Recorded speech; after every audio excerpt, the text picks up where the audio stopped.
Hello, fellow followers. Welcome back to FanZcene. This is the Physical Media Show, and with me tonight is Deleted Scene, Stephen. But I do want to let you guys know that Runner will be joining us, and so will Tom. They're just running a little late tonight, but they will be on the show. Don't worry, have no fear. It's going to be a full panel of full physical media, full frontal physical media, just for you guys. So how's it going, Steven? Glad to have you back on the show. Glad to be here. I'm doing pretty well and trying to stay. Oh no, he passed out. Oh, what are you people doing in my room? Well, I'm glad to have you back. Interested to see what you got picked for tonight. So when we get to all that, let's say hello to the chat real quick. Don't leave, everybody. We are all going to be here, so don't worry. But hail to you, Cosmic Squirrel. Greetings from the cosmos, he says. Glad to have you here. SP says, squirrels in space. What will they think of next? Well, welcome, SP. Glad to have you here as well. Tim Hayes, always glad to see you in the chat. A fine young channel member there. You know, like fine young cannibals. Style section. Oh, yeah. Yes, it's going to be a good one tonight. Glad to see you here as well. Inverse Opinion. How's it going? Welcome, my friend. Brian Barth, hell, how are you doing tonight? Glad to have you here. Runner, hurry up and get it together and get on the show. Yes, Runner in the house. And evening, Tyrell72. Glad to have you on board as well, too. The best show about Netflix on YouTube. I've been giving Runner crap about that ever since he said there's even a meme made about it. Speaking of which, welcome, Dan Blackroyd. Glad to have you here. I mean, this is the type of stuff you can look forward to here on FanZcene on the Physical Media Show. You have Runner, letting you know it's on Netflix. That's how we roll here on the Physical Media Show. He's a good kid, though. He's come a long way. Steven, you got anything you want to talk about before we'll talk about some upcoming releases here in a minute, and then we'll get into all the picks once at least Runner gets here, and then Tom will join us here soon. But is there anything you want to talk a little bit about physical media wise or anything before we get into anything and everything? Physical media wise, yeah.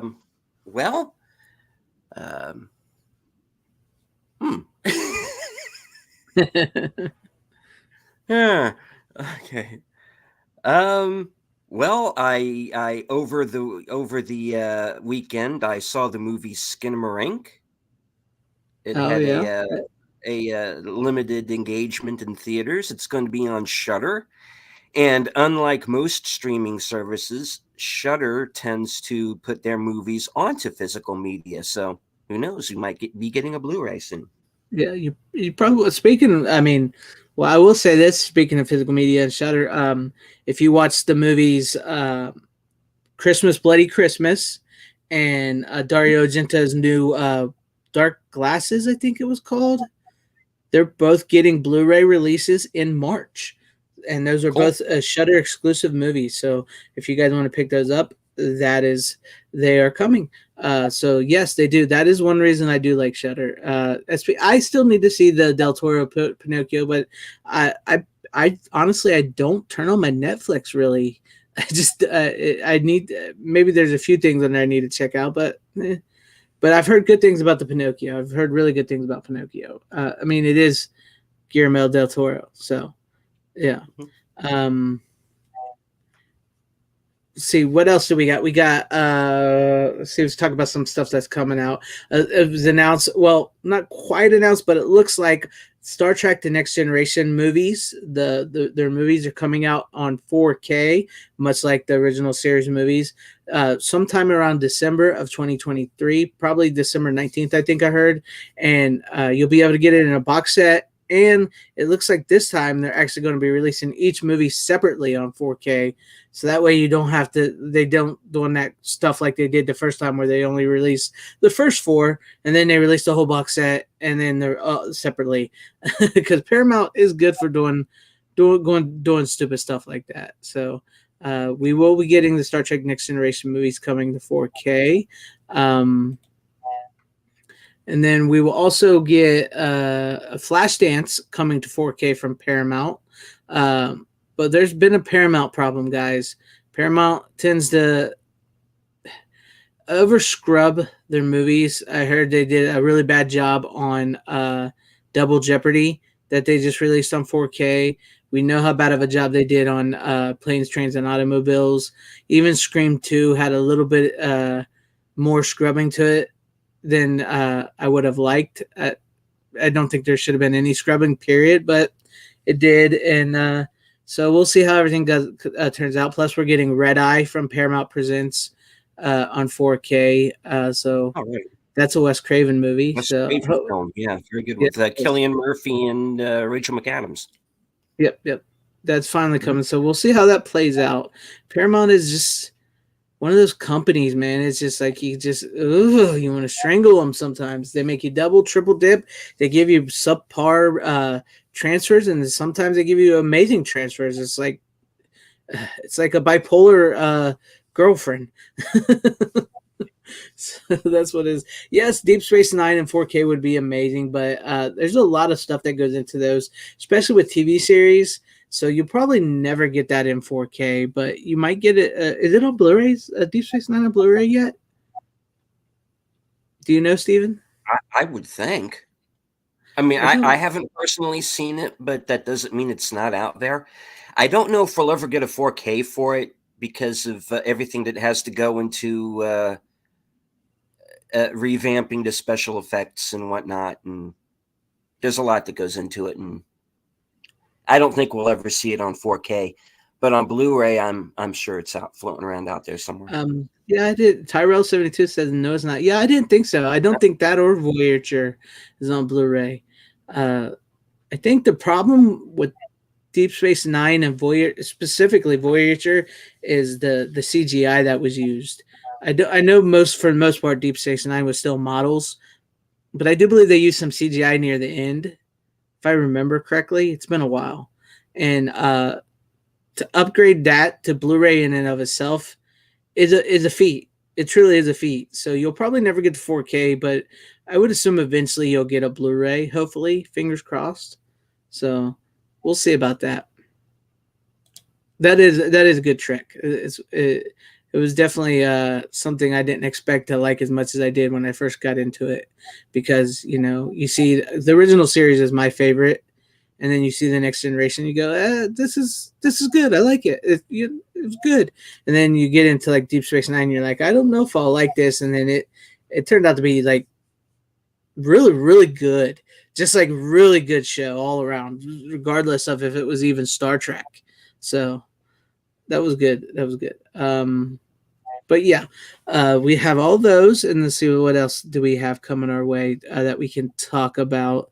Let's see. They have to do all the visual effects for the Next Generation Air Trek because of the process they used at the time. That's true. It was a good show. It really was. The original series is still my favorite, but Deep Space Nine is just like, that show really did pop off once you really, really got into it. It was great. Great characters and great guest characters as well, too, that were always constantly on the show that were in the background and that just kept coming in and started to get their own like development and episodes.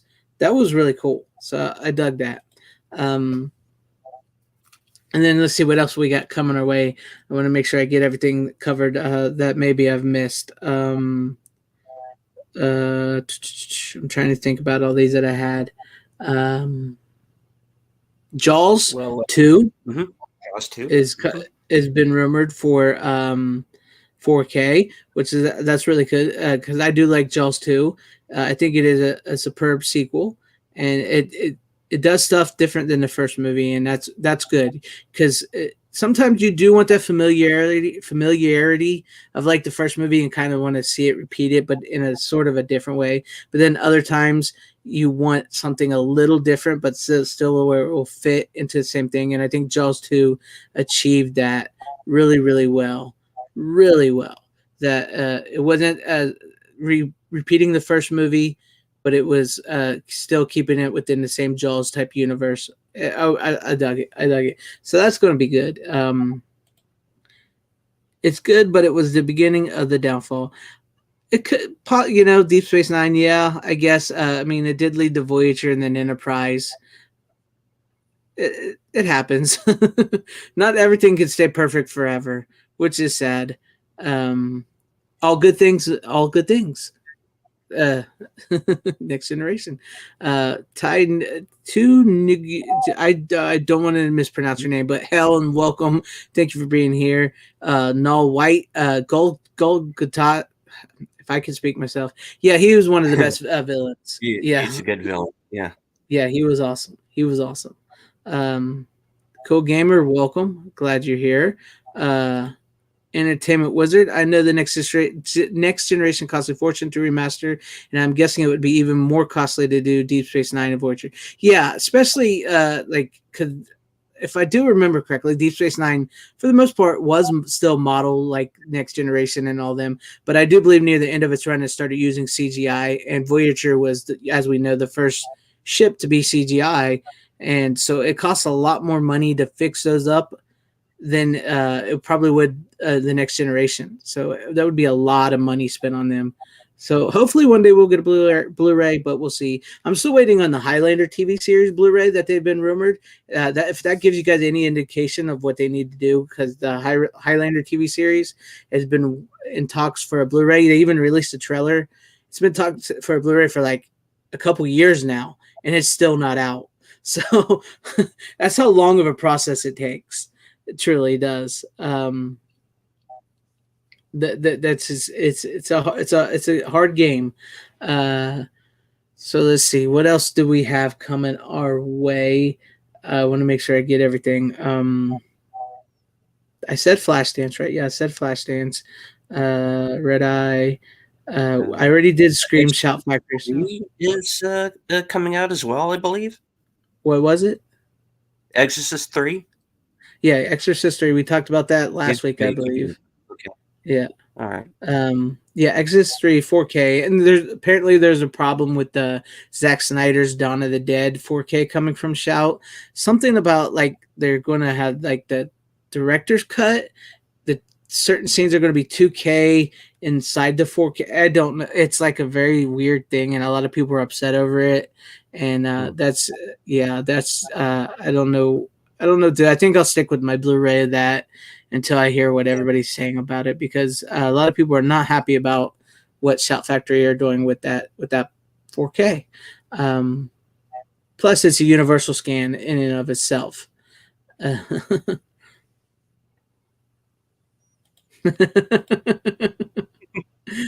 Is it Runner? Where are you at? And this is something I could get stuck with Spears over. In defense of Zack Snyder, yes, I just said that. His version of Dawn of the Dead is actually one of his better movies. It is. I will grant you that it is one of his better movies, and it's a decent remake. It's a decent remake. I mean, it's Runner puts it under his pillow every night, so it is a decent remake. I will give him that one. Yes, Exorcist 3. If anybody, I do see some new names here. So tonight, yes, Exorcist 3 is coming to 4K from Shout Factory. It will contain the Legion cut. It is on there, but it will be on the Blu-ray only. Yeah, I was okay with the Legion cut that Shout did, but it was weird constructed version that the audio mix did not age well. I did my own version of VHS. Oh, that's nice. Sometimes this VHS does have decent audios. Yeah, I get you. Yes, and the Legion, it's probably going to be the same scan on the Blu-ray for the Legion cut, but I prefer the theatrical cut anyway, so I'm good with just the main movie on 4K on that one.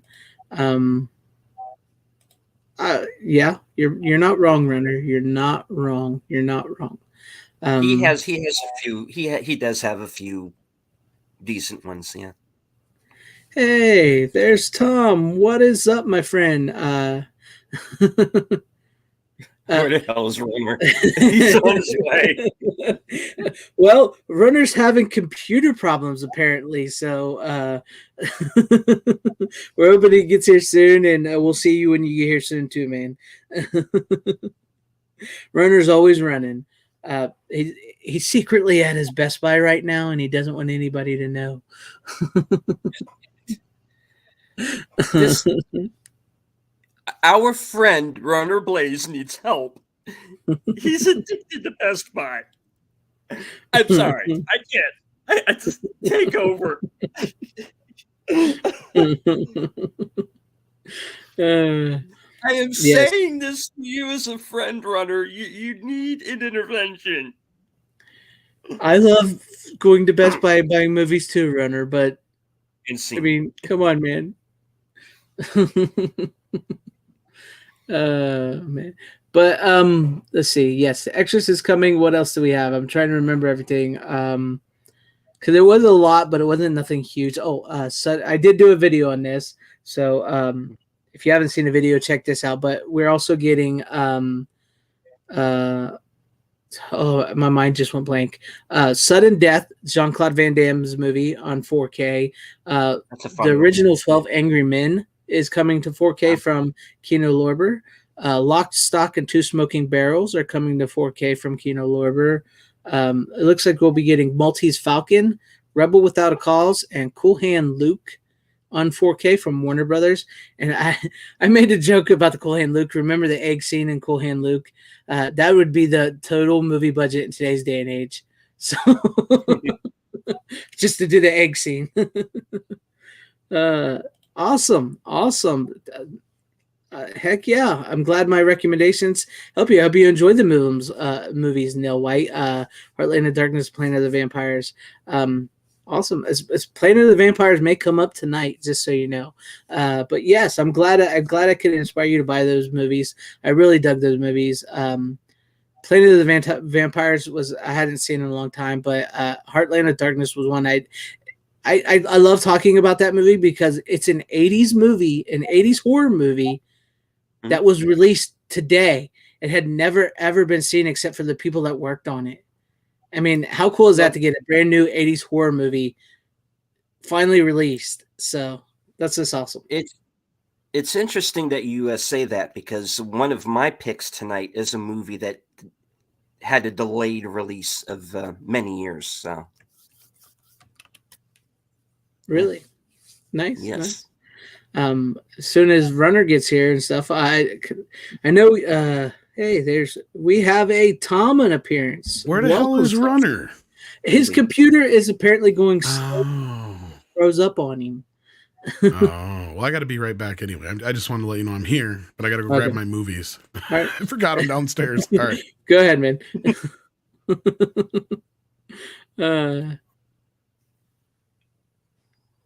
I know, Sudden Death. That is a movie I wouldn't have. Honestly, that is a movie I wouldn't have asked for in 4K.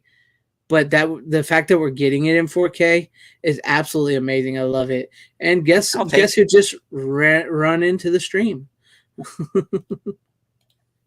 Yo, I'm here. Are you all good? Yeah. Can you hear me all right? Everything good? Yeah. Yeah. All right. So what did I miss? Because I stopped watching once they started really getting things back up. My computer's all right. Everything's back. I mean, you're on the show and you're not even watching it. I mean, well, no, come on, man. I just turned off my phone for a bit, but Tom beat me here, which is a fucking disgrace. Yeah, I'm kidding. I'm so kidding. That is a disgrace because your name is Runner Blaze. I know. And you were the last one here, dude. I fucking retired from track and cross country. Those were the good old days. See, this is what happens when you start collecting physical media. You turn into a slow. No, I'm just kidding. Well, no, I'm still running and I'm still like working out and shit. It's just I got so much other shit to do, and yeah, buying physical media is one of those things. And quick question, Greg. I don't mean to get into the whole Dawn of the Dead thing, but are you saying that in that 4K there's 2K like shots? Yes, Tom was trying to explain it to me earlier. It's somehow it's like it's the scan they did, the 4K scan they did was like it's confusing. We don't quite know what's going on here, and this is what it's making a lot of people upset. Is that it's a 4K scan of the movie, but like 2K scans of the inserts that extend it have been added in or something. What? It's very confusing, and it's we can't figure it out what exactly is going on here. But I know a lot of people are very, very upset over this. So that's why I'm going to stick with my wait and see what happens. Yeah, that's a real bummer. Because I was kind of excited for it because like I remember looking at all the details for it when it was like announced from Shout and all that, and it's like, oh, it's only the unrated version that's getting a 4K, and I was cool with that because that's the cut I prefer. Yeah. But yeah, if that's fucking true, then yeah, I'm gonna stick to my Blu-ray.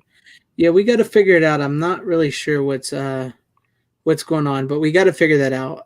Maybe Tom. I mean, was the scan approved by Snyder?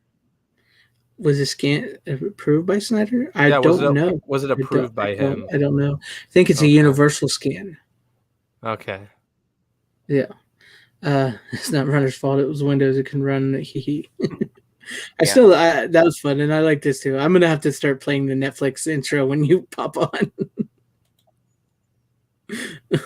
that's off brand. That's not according to you. Okay, yeah, I said one, like was it how did it all start? I think you wanted to watch Bullet Train or something, but you didn't want to get it on 4K. So I'm like, well, if you want, you can watch it on Netflix. It's on Netflix, and literally, like you like made this into a big ass fucking thing, and it's like, okay, whatever. Like I just suggested something to you, and you're making it as it doesn't have I to just find it funny. It's not only that, but you also brought up RRR, and you said that's also on Netflix.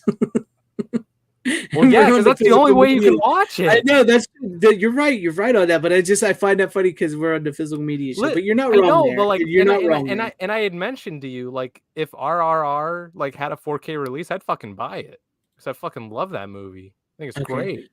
Tom says, no, I believe what people are upset about is the added scenes are inserts for the 2K interpositive.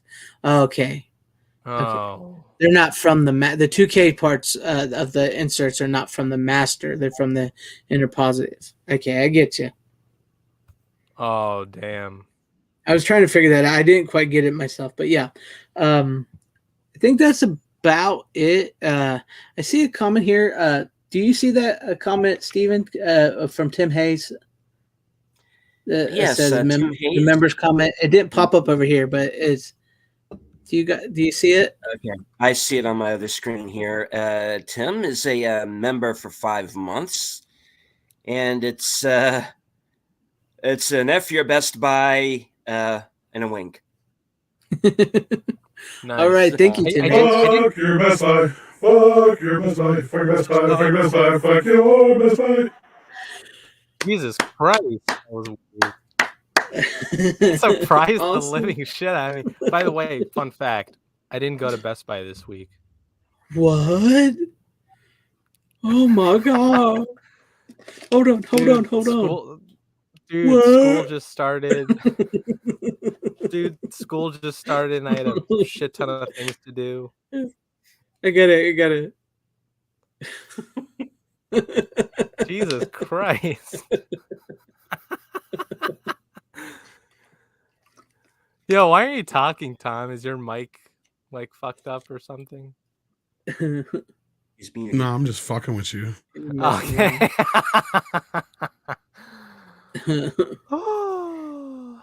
All right. I think that's about it for everything. I think that's everything. Yeah. But Tom, how many picks did you have for tonight? Because Runner, it's funny, I just asked you that in the background. Oh, I didn't even see it. I didn't even see the chat. Sorry. I have 4, and Steven and Runner has 5. So, Okay, well, I technically have 5, but 3 of them kind of go together. So, okay, I can get another one. Yeah, you can go grab another one if you want. I don't care. Yeah, I'll grab another one. Greg, since we haven't really got started yet, it's up to you. Wait, Greg, did you talk about Flashdance getting a 4K? Yes, I did. Okay, You're obsessed with Flashdance. He just likes the scene at the end when it's no longer Jennifer Beals. I didn't even know that was a thing until you shut. You didn't know that's a dude at the end? No. I mean, for close-ups of her and stuff, it's her. But like when she's doing the spinning and stuff, that's a dude. So just so people know, if I had known it was a dude, I never would have jerked off to it. Exactly. I've heard people tell me that. I've heard people when I tell them that and they don't know that. I'm like, that's a dude, right? They go, "What did I do when I was a kid?" Listen, I've never jerked. Like, I think I've only watched Flashdance twice, and I've never jerked off. But I surprisingly liked that movie. You know what's funny? Lethal Lightning recommended that movie to me. It's a good movie. Yeah, and I didn't think I'd like it as much because I told him I hadn't seen it at the time, and he was like, "Oh my god, you got to watch Flashdance." So I did. You know how you know if somebody jerked off to that? You tell them, and if they get pissed at you, then you know they have. Mm-hmm.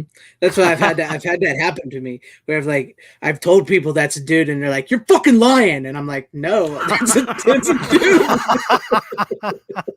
You're making that shit up. Yeah, so I've had that happen to me before. It's not fucking true. Dude, I'm not even joking. I have the soundtrack on vinyl. Well, that's got it because who doesn't? Yeah. Dude, the soundtrack. I think I got like 4 copies of it actually. the soundtrack is what makes that movie, dude. I'm just hoping Paramount. I'm just hoping Paramount doesn't fuck it up. They're gonna fuck it up. Oh yeah, they're gonna mess it up. That would be so sad. But no, it's it's the Rocky of dancing. You know? Yeah. The digital version doesn't look that great, and they'll probably add a bunch of DNR to it like they have been everything else. Yeah, that sucks. Yeah. It's something about them going back into their catalogs. Like we talked about earlier, like Valiant said, they're going to put it in a 4K box and say, here's the 4K, and it's didn't bother to put the work or time into it or money. So, which sucks. But with all that being said, you got something to say, Renner? That sucks because, I was gonna say, because he made a good. I don't know if you said this in was it 4K for you, but Paramount's frustrating as fuck. It's like they'll have some great titles come out and have really poor transfers, and then they'll have some titles that have good transfers. Like Beverly Hills Cop 2 looks fucking great on 4K. Yeah, and that came out last year. It's weird. It's like the luck of the draw with Paramount. It is very, very weird. That is probably the best transfer I've seen released last year. And I mean, technically, some of the Kino Lorber stuff that have been coming out from Paramount, I don't have Tropic Thunder in 4K, but I've seen screenshots of it, and it looks pretty good. Yeah. SP Flashdance, I think, is on Paramount's Presents, but this will be the 4K. That's only Blu-ray, so it's coming to 4K. See, and then Kino is also even a victim of and this is why I think it might be more Universal doing this shit than Shout is that we were talking about earlier. Mm-hmm. Because Tropic Thunder is another example of where you have the theatrical cut in 4K, but not the extended cut, and the extended cut of Tropic Thunder is almost. It's a half hour or more longer. It's longer. It's way longer. Yeah, it's almost 2 hours.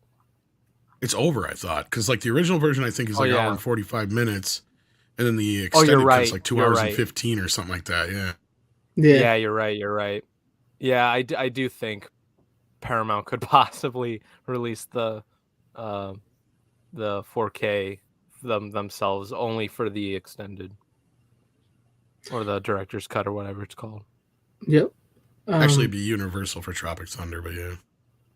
Oh, it's Universal? Okay. Yeah, because it's a DreamWorks movie. Although the Blu-ray I have of the director's cut is from Paramount. Of Tropic Thunder? Yeah, of Tropic Thunder. It's Paramount. It's Universal, ain't it?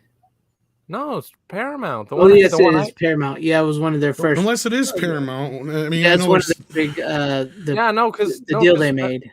Yeah, no, because remember Kino's like well, some of the earlier DreamWorks titles were co-Paramount productions, so that was probably one of them. I don't remember which ones were all, but yeah. Yeah, because it had the Paramount logo in it and all that. And I'm like, yeah, because that was the first thing that Kino announced from their deal was Tropic Thunder. Because I remember when they made the deal and all that, and they said like no Miramax titles or any of that shit, and I'm like, damn, now I'm not as excited because I really wanted Tarantino stuff on 4K. And then they announced Tropic Thunder, and I'm like, holy fuck. And by the way, it was a lackluster, but yeah. But and speaking of Kino, I did buy like 7 movies from them recently. They had that big sale not too long ago. Yeah, no, but like Tropic Thunder was one of the things I got. All right. Let's get into what there you go. Let's get into what we've all brought tonight. We'll let our guest tonight start first. So Steven, show us your first pick of the night. Okay. My first pick of the night is The Accountant with Ben Affleck. Oh, nice. Yes. I love that movie. And a very underrated movie, in my opinion. It was written by the same guy who was the showrunner on Ozark. And it also stars Anna Kendrick, John Bernthal, J.K. Simmons, John Lithgow. It's a great cast. And it's about this guy who is basically like a math whiz. And he's also autistic. So that makes some kind of, in certain social graces kind of elude him. And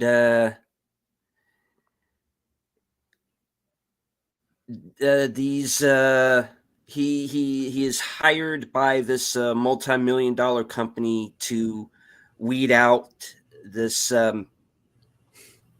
embezzler. Yeah. And everything kind of goes to hell from there.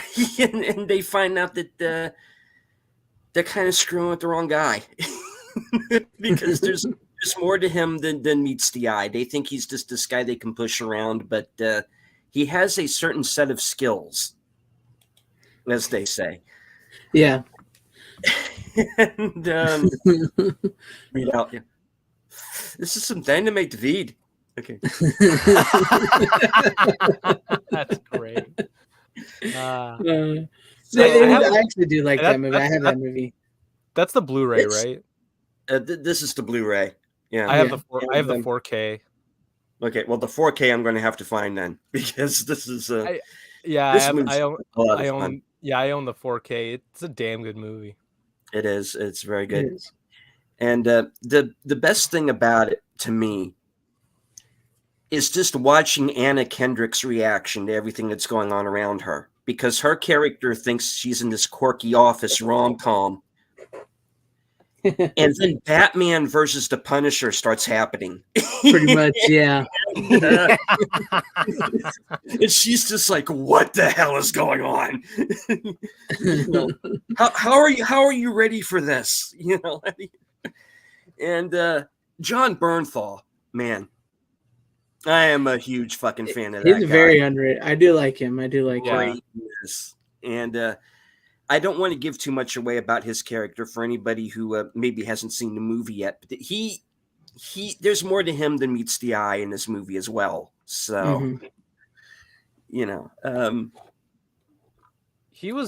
Bernthal was at that one convention I went to over the summer, and I wanted to meet him, but I didn't have the money for it. John Bernthal was at that one convention that one time that I was there. Is that true, Greg? No, that's what it sounded like to me. No, he was at Fan Expo Chicago. He is Kurt Angle's? Do you know who Kurt Angle is? Doesn't ring a bell. He was a wrestler, wasn't he? Became an actor. He was a professional wrestler and a real wrestler. He won the Olympic medal. You don't know Kurt Angle, Runner? I thought you would at least known him.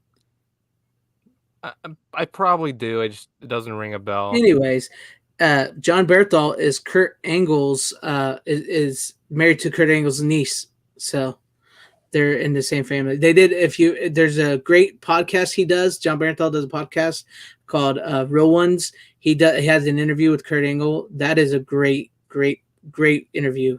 Listening to them, but that's like the only one I ever listened to. But yeah, that was a good one. Yeah. But if you knew him, you would know. But yeah, I like the Accountant. The Accountant is a good movie. I still got the Blu-ray too, so don't feel left out, Steven. I still have the Blu-ray. Runner, he just likes to show off. I'm sorry. I found the 4K at a Best Buy once, and I bought it. What can I say? I mean, it's where I've bought the bulk of mine, so. Yeah. Well, I did there for a long time till my Best Buy is pretty much crapped out on physical media. So yeah, it has. Mine has too. It's really disappointing. And added to which, the Best Buy that's the closest to me is in an area of town that's seen its better days. Let's put it that way. I get you. So, well, as of mine, it's still.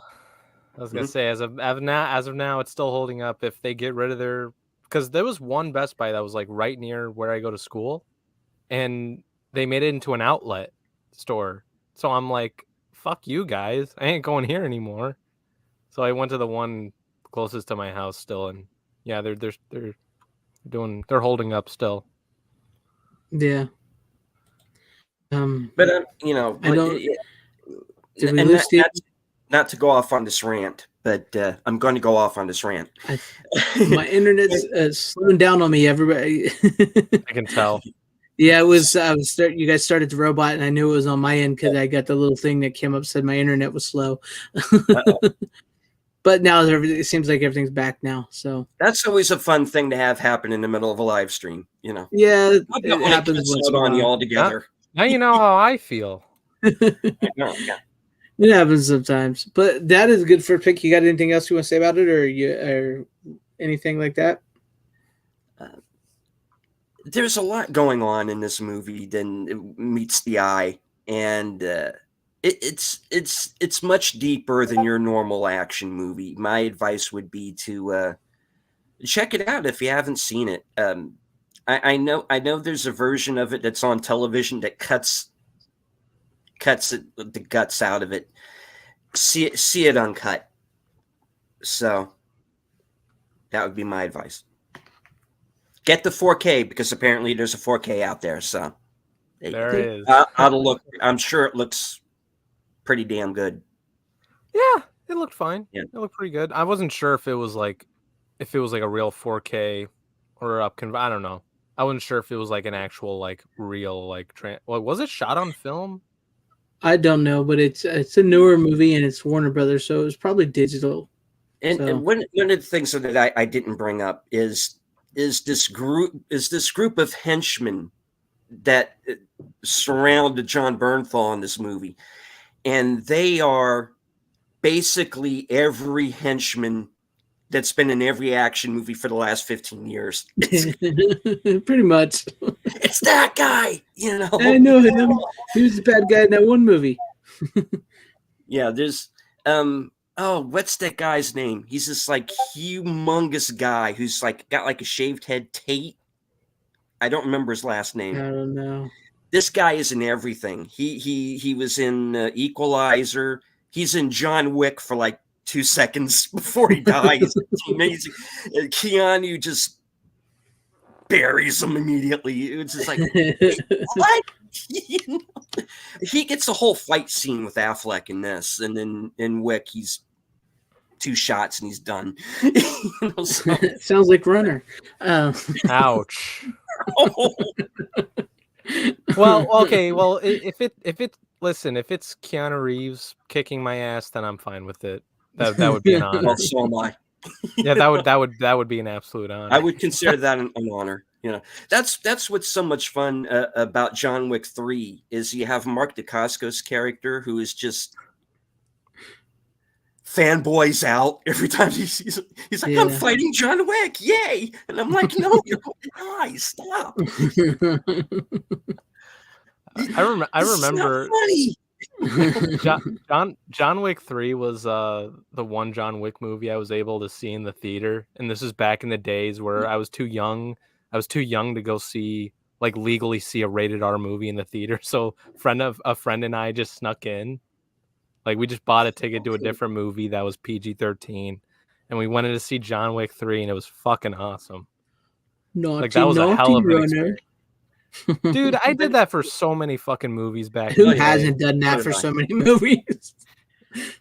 There used to be a movie theater in Charleston called Pine Haven, and they would be kind of varied about what they would show. They would have E.T., but then they would also have like Italian horror movies and blaxploitation movies. And I snuck into this Italian zombie movie one time just in time to see a guy get ripped open, and I went, I'm leaving. Okay, I'm done. All right. That was a good first pick there. Good stories too. Runner, let's see what you got for your first pick. All right, so my first pick is a movie I wanted to like this movie a lot more, but I didn't.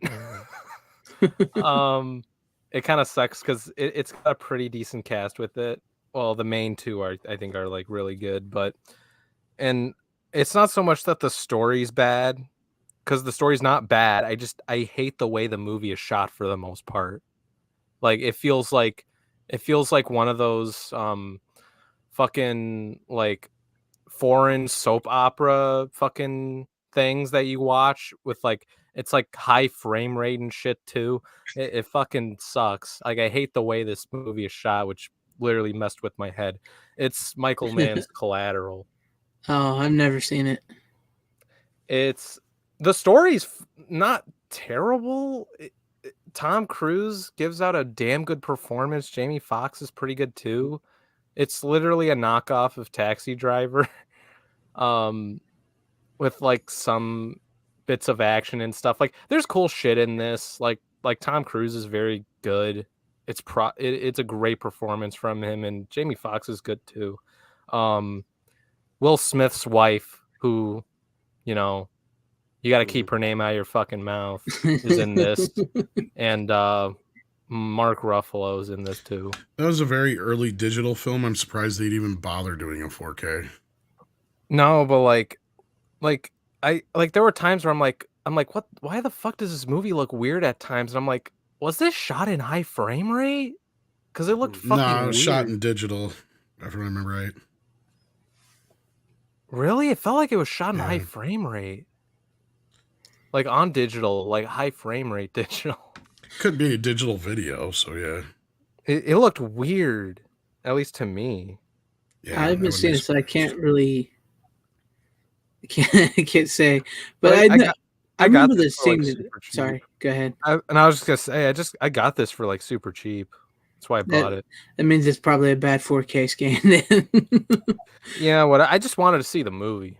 Yeah, I remember seeing the trailers for it, and I remember thinking that the way it looked in the trailers was kind of weird looking itself. So, and Tom Cruise doesn't play a bad villain. Like, he's really good.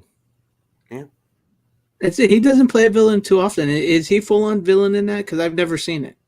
Oh, he's full on. Yeah. I agree with Victor. I would say Collateral is, overall, I would say it was okay. Like the story's not terrible. I just didn't like the way it was shot. Like it would have looked so much better if you would if you'd shoot that film. Like, I don't know, because, like, I don't know, just the way it was shot digitally, it was weird. Like, it the movie that Michael Mann directed, where the digital photography took me completely out of the movie, was Public Enemies. You know, you have this. It's a movie where Johnny Depp plays. He shot that over by me. Yeah, and that was a movie that was shot on digital, and this is a movie that takes place in the 1930s. Mm-hmm. and you're shooting it on digital, and I didn't like how that looked. I couldn't get my head around it. Hmm. Again, a movie with a great cast and a decent story. It's just I couldn't get past that for the life of me. But I have to see Collateral still. But like I've said, I've never been a huge Tom Cruise fan. So yeah, but it's a good performance from him. It is. I have heard that it is one of his better, like Dan Blackwood says, I have heard it's one of his better performances in his career. So, and it's like I said, he really doesn't play a bad guy hardly ever. So this is like the most, like this is the most he's ever played a bad guy. I mean, would you count Tropic Thunder? Not really, I guess. I don't know. I wouldn't say. Les Grossman was like the freaking hero of that movie. Yeah. Hey, like he's having his own spin-off movie coming out, so which is exciting. Just because the guy seems like a bit of a dick doesn't mean he was the villain. Well, no. That's not what I mean. Like it was like close. Like he was like close to like he could have been a villain type character, but he wasn't. No. Yeah. I like that one that one bit where it says you're going to leave him out there to die, and we will mourn him in the press. Dude, that is his greatest, like that is his greatest performance. I'm sorry. I love him in that movie. But yeah, I can't. I wish I could talk more about Collateral. I've never seen it, so give it a try. It's actually pretty good. I've heard that one is good. And and you know, I know some people say like everything else is Tom Cruise being Tom Cruise. I don't know. It kind of works in most movies that he's in. Like I liked him in Rain Man. Like I thought that worked well. I liked him in Jerry Maguire. You know, movies like that, I think he's like really good in. Yeah. Like, I mean, Rain Man to me is probably the most relatable movie that he's ever done to me personally, but yeah. I get you. All right. But I guess that's a good first pick too, because you guys are coming out the gates with some different stuff. But that's cool. It's a shame that the 4K doesn't seem to be very good, but that happens sometimes. It just looked fucking weird. Yeah. And early digital cameras and stuff. So it like my head was like spinning watching this movie. Get it. Tom, are you ready for your first pick of the night? Sure, you pick on me when I'm chewing on a juju. All right. Let's start here. We had a Friday the 13th this last week. So, of course, I had to watch a Friday the 13th film, right? Well, I watched Jason Goes to Hell because that's the only one that doesn't have Friday the 13th in the title besides Jason X. But, yeah. Mm-hmm. I don't know. I was just in the mood to watch it. I liked it. Probably the only one. Did you like it? Always like it. I was gonna say, I've never been one of those people who hates it.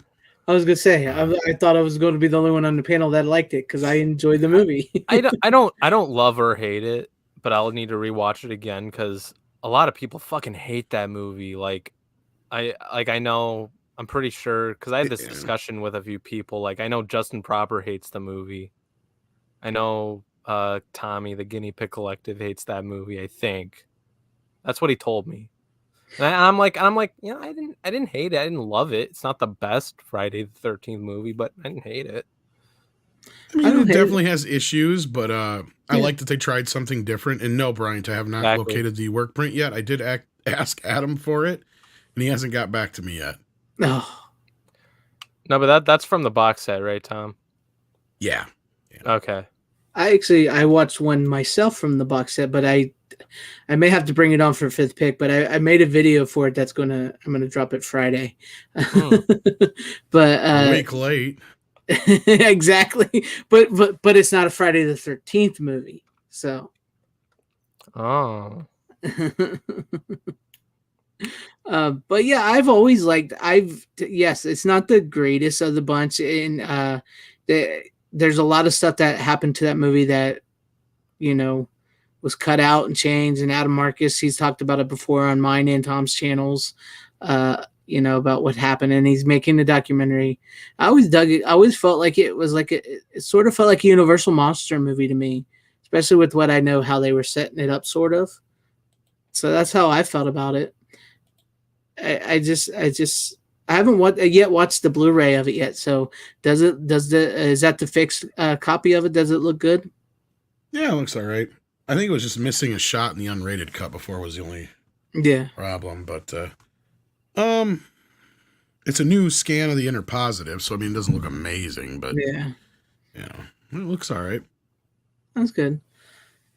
So yeah, I was surprised you watched Jason Goes to Hell for Friday the 13th. I don't know. I just well, of course, part of it was probably inspired because I'd stumbled across the fact that the work prints for Friday the 13th 4, Freddy's Dead, and Jason Goes to Hell have been leaked out in the last few months. Freddy's Dead, or did I say Freddy's Dead? I mean Freddy versus Jason. From what I heard, though, Freddy versus Jason, like most of the scenes or all the scenes that are in the work print that are extra is just the shit that's on the DVD and Blu-ray. No. So it's nothing really new.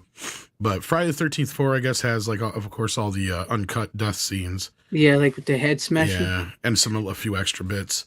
If you and find then Jason them, Goes to Hell, of course, also has some extra stuff. But Adam, I guess, was the one who put it out there. So that's why I finally just broke down and asked him. I didn't want to have to ask him, but it's seemingly been pulled down from, like, Vimeo and stuff like that. So I don't know what happened.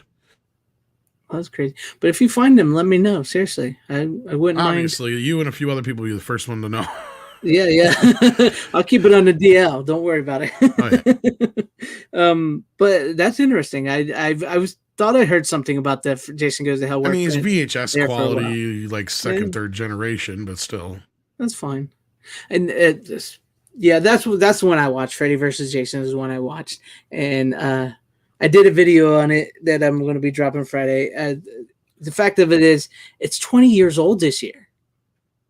And that just like... I know, weird, huh? Yeah, that blew my mind. So that's why I kind of did a 20-year video about it. I broke out some of my Freddy versus... Well, one thing of my Freddy versus Jason stuff I have. So hopefully you guys like that video when I put it out. Little tease. But yeah, I'm interested to see if you find them work prints. Oh, dropped something. Yeah, but I always enjoyed these. Go ahead, Runner. No, I was just saying oopsie daisies because you dropped the fucking... dropped something. I'm going to have to correct you. It's actually the 30th anniversary. Of the Jason Goes to Hell? Yeah, isn't it? Wouldn't it be? Yeah, the 30th anniversary of Jason Goes to Hell. But its 20th anniversary is Freddy versus Jason. Oh, yes. Yeah, I was going to say. That's what I was going to say, yeah. Yeah. I'm getting too old. I feel like Danny Glover. I'm getting too old forever for this. To make. Yeah.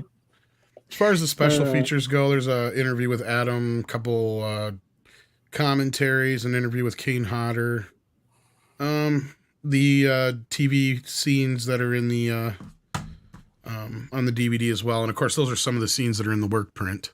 Yeah. But also the work print should contain the other death, the waitress's boyfriend as well, I would imagine. Well, hopefully. And now I really want to see it now. I really want to see that work print now. Because that was a death scene that was supposed to make it to the unrated version, but never did. Because I had the Fangoria Jason Goes to Hell edition magazine or whatever, where it goes just all about Jason Goes to Hell. Yeah. And they talked about the unrated version coming out on video, and one of the scenes that was supposed to make it in there was that boyfriend's death scene where he gets his head smashed into the mirror in the sink or whatever in the bathroom at the house. And you see the bathroom scene and you see him in the scenes leading up to that, but you don't have his death scene in those additional TV scenes, which sucks. But yeah, it's like, that's one of the only things missing. And then the only other big thing that's missing that I know of, since I haven't seen it yet, is the rest of the creature at the end, where we got to see some bits of it here and there in that one documentary, I think. But yeah. That I've always been curious of exactly what that creature was all about. It's the worm creature, whatever, that's growing. Yeah, that's growing. Yeah. I'd be interested to see how that plays out. Into Jason, I guess. Yeah. But I know it looked like a really cool design. I dug it. Yeah, that's another thing I liked about Jason Goes to Hell is I kind of like the design of Jason. It was similar but different, take on him. And it at least, his mask obviously still had all the damage from all the other films, but I liked how it had now like become part of his face. Yeah, that's what it kind of like. It was like, yeah, it was like so ingrained into his face. It was like just a natural part of it. I like that. I did like that. That was good. That was good. And I mean, it sucks that it was supposed to be Tommy and not the other character and stuff like that. Steve, but, was it Steve? Was his name Steve? Right? Steve, Steve in the movie. Yeah. But I mean, giving Jason a sister and all that kind of stuff. I mean, I can see where people are upset about it, but I kind of like the lore of Mrs. Voorhees like messing around with the Book of the Dead, and that's kind of the reason for Jason being resurrected the way he is. And yes, so I don't know. I don't mind it. As much as I don't mind it either, and I just the sister thing. I would have rather maybe it's like his father been in the movie, but I mean it's fine. I love the movie. I don't have a problem with it. I'm still waiting for them to do a movie where Jason's father actually shows up at one point. I know Tommy Lee Wallace was supposed to have it in part 6, but it was never filmed. So, but yeah. It's a good one. It's a good one, Tom. I'm glad. I don't feel left out because most people say, I hate that movie. And I go, yeah. And I kind of just sit back and don't talk about it. Oh, poor Greg. Yeah. But I guess I don't hate it either. So, I mean, don't get me wrong. It's not the best Friday the 13th Jason flick. Oh, but hell no. But it's a good one. If you give it a chance, it might grow on you. It's not terrible. I'll be honest with you. After watching all of those, I'll be honest with you. I'll have to rewatch them over again because I couldn't tell you which one was which, like for the most part. So I can't think of. Oh, you should remember Jason Goes to Hell. Yeah. Well, I obviously know that. That's what I'm saying. Like that's one of the reasons I like it is because it isn't like all the other ones, but yeah. Yeah, I know the first two pretty well. Like, obviously, the second one has Jason before the hockey mask. He wears a bag. That type of shit, Mm-hmm. Yeah. And obviously, the first one is the mom's the killer. What? Spoilers. Oh. How dare he? Spoilers. I was planning on watching it next week. Since we're sort of on this Jason and stuff real quick, I wouldn't grab my 5th extra pick since everybody else has 5. I'll show it real quick. Hey, listen, you should be happy I spoiled it. That way Ghostface wouldn't come behind your back and kill you. So this isn't a movie. This is a magazine. And so this is a little spoiler for the video I did, but I have this. That was one I never got my hands on. Speaking of, that's what I was talking about exactly. Yeah, there you go. This is the whole Freddy vs. Jason Starlog magazine, put out by Fangoria. Starlog, same company, yeah. Yeah, Fangoria was the same company. It's got some great stuff in it. Yeah, I never got to see that one. Cool, man. Yeah, it goes over the history of the movie, the making of it, about how Wes Craven tried to write it, the Fred heads. It's got all that in there. I fucking love Freddy versus Jason. I enjoy the movie. I know some people don't like the movie either, but I do. I know it's so fucking stupid, but I love it. I love it, but my biggest problem with the movie is that I feel like he got the shaft in the movie. I feel like they underplayed Freddy too much. By the time he starts, I guess he kills one person, just one person in the movie. So, but I do dig that makeup right there. I didn't notice it. I just thought the fights between the two were really good. Yeah, this is a great magazine. I thought they were like so fun to watch. Oh yeah. But there's that would be my first pick for the night there. No, but going back to Jason Goes to Hell, that fucking ending where Freddy like grabs the mask, like that shit is fucking hype. You mean the time that Kane Hodder played Freddy? Yeah. He's now the only actor to have played Jason, Freddy, and Leatherface. Yes. When did he play Leatherface? He's doing for the video game. Oh, Okay. Yeah, he's playing Leatherface from the people that made the Friday the 13th video game. They're doing a Texas Chainsaw Massacre one, and I didn't know they were doing that. Oh yeah, they're doing a Texas Chainsaw Massacre game too. He's done the mocap for Leatherface. I didn't know that. Why have I not known this? I don't know. You live under a rock, I guess. Yeah, I got hooked on that Dead by Dawn for like 10 minutes. Yeah, I honestly like. I just had to break it off cold turkey. I haven't been caught up with any video game news in a long ass time, so that's probably why. I mean, speaking of, was it I know that Killer Clowns is getting a game. I know RoboCop getting a game. What about Killer Clowns? No, I know that's getting a video game, the Killer Clowns game. And then there's the RoboCop game, which looks fucking awesome. Yeah. But yeah, I've had this. I've bought this magazine when the movie first came out, and I've had it ever since. It's just it was really fun to read through it and everything. And I think this came out after the movie was released because it pretty much spoils the whole movie from the very beginning. But I guess we've talked about that. So any final words before we move on to Steven? Back then they didn't give a shit. They gave away the whole movie in those magazines, comic books, bubblegum cards. They didn't care. It's like, yeah, the very first section of this is the story and pictures, and it's legitimately the whole movie. Same thing with Jason Goes to Hell. It's the whole movie. Yeah. Like we knew what the movie was before we went to see it. So that maybe that's another reason why is we didn't have like absolutely zero expectations going in. My buddy and I already knew what we were getting into. So yeah. Yeah. Look at that. The winner. Yeah, bring us the winner, Michael Myers, 25 years. Oh wow, that was the 25th anniversary shit. Yeah, you believe that? Oh god. That's what I said. That's 20 years old. That's 45 years old. I feel like fuck.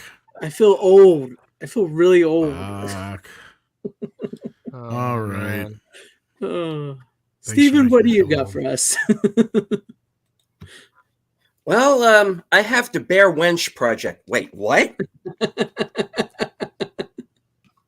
What? Totally did. I'm sorry, the erotic witch. Oh shit! Wait a minute, I'm noticing a trend here. Wait a minute. Did she get naked? This is the movie I actually want to talk about tonight. And this, of course, is from 1999, the Blair Witch Project. I have a reason. Okay, we could have done the nudity, but can we talk? Yeah, I was going to say, can we talk about that other one instead? Yeah, I would love to do about that.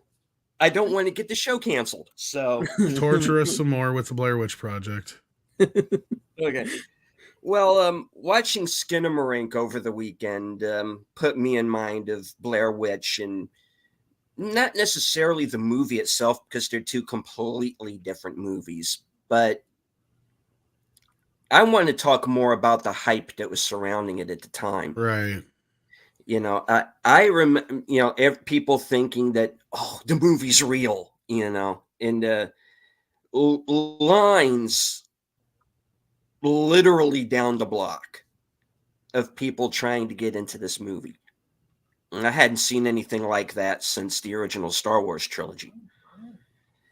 And, I mean, I had to go like that. I had to go out of town to see Blair Witch in theaters. Really? Yeah. And, no, sold out. It was amazing. The marketing for this movie is kind of better than the movie in a lot of ways. And, and just getting into the mythology that they had built around a witch and around. Let me correct you. No, the marketing was better than the actual fucking movie. But I like the movie, for what it is. It's a campfire tale. That's what I call that kind of a movie. I want to know where they spent the money. Because if you actually watch the movie, nothing happens. Nothing's in it. I heard. Go ahead. I'm sorry. $100 some $1,000 on it or something like that. I don't remember, but it was a crazy amount for like what it was. Maybe it was for some of the music and some other things, but it might have been. It was just a stupid amount for what it was. It was like, are you fucking kidding me? Well, I heard that there's like the scene when they take off running out of the tent, and they're feeling like they're being chased. So they all take off running. Well, apparently what I heard was they actually had a guy in a suit, and they spent some money on the suit, and he was running in the woods, and they were supposed to turn the camera towards him, and so you could see him like running through the woods in the dark. So you kind of got this like weird, what the hell is that? And they never turned the camera, so that's why you never see anything. Because they left it to them to film the movie. Well, the end of the movie is a bunch of horse shit to me too. Like the whole thing is just and sorry, Steven, I got the hype. No, it's fine. It's fine. It was one of those movies where I agree. I bought into the hype a little bit too when it first came out, but after I saw the movie, I was just like, yeah, this is the biggest waste of time. I don't know where they spent the money on this. Anybody could have made this. Unfortunately, we're gonna have a million fucking clones now. But I'll give them all the credit in the world. It was one of the most ingenious marketing campaigns in the world, and I don't know how the fuck they ever got away with it. Because there were people at the time who were absolutely convinced that they were watching these actors getting killed in this movie. And, no, they're all absolutely fine. And actually, one of them follows me on Instagram now. But,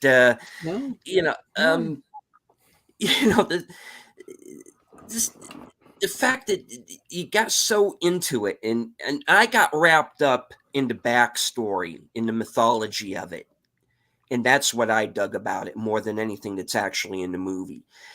I like I said, I call this kind of movie a campfire story. This is the story that John Houseman's character in The Fog would be telling to those kids. I get you. And that's where the remake of The Fog fucks up, because they kill that character off like right away. Oh, it does way more than just mess up with that. The whole movie is just, oh my God. But that's where the remake kind of went, what? You killed that character off? You can't kill that character off, because that leaves the doubt in your mind. That, is that just a story he's telling, or is it actually happening? And that's what I always dug about The Fog. But that's me. That's my theory on it. But, there was a time when marketing worked. Now, what, Tom talks about, the McDonaldization of movies. It's not the word, but you say it better than I do. It's not just the movies, it's the marketing that's always the same. Look at every movie poster these days, and it's just a bunch of floating heads. Yeah, you're right. It's like a black background with a face. Look at this. It's simple, but it tells you everything. Yeah. Mm-hmm. There's the woods, there's the woman freaking out. All you need. And that is a great scene. That freak out that she has at the end, I don't care what anybody says, that's a good scene. Because she does look completely terrified, because she is. Because she doesn't know sequel's about better. Which one? The Book of Shadows was actually better. Book At of least Shadows, it was a fucking movie. I think it's still Shadows shit, but at least I have no respect for the Blair Witch. The only thing I give it credit for is its fucking campaign. The campaign is good. Yeah. I felt so cheated by that movie. You guys have no idea. Like, yeah. The thing with me was that I know a lot of people there were some people who were comparing it to Cannibal Holocaust. I hadn't seen Cannibal Holocaust at that point. But when I saw it years later, I went, okay. Now, okay, that's what people wanted in Blair Witch.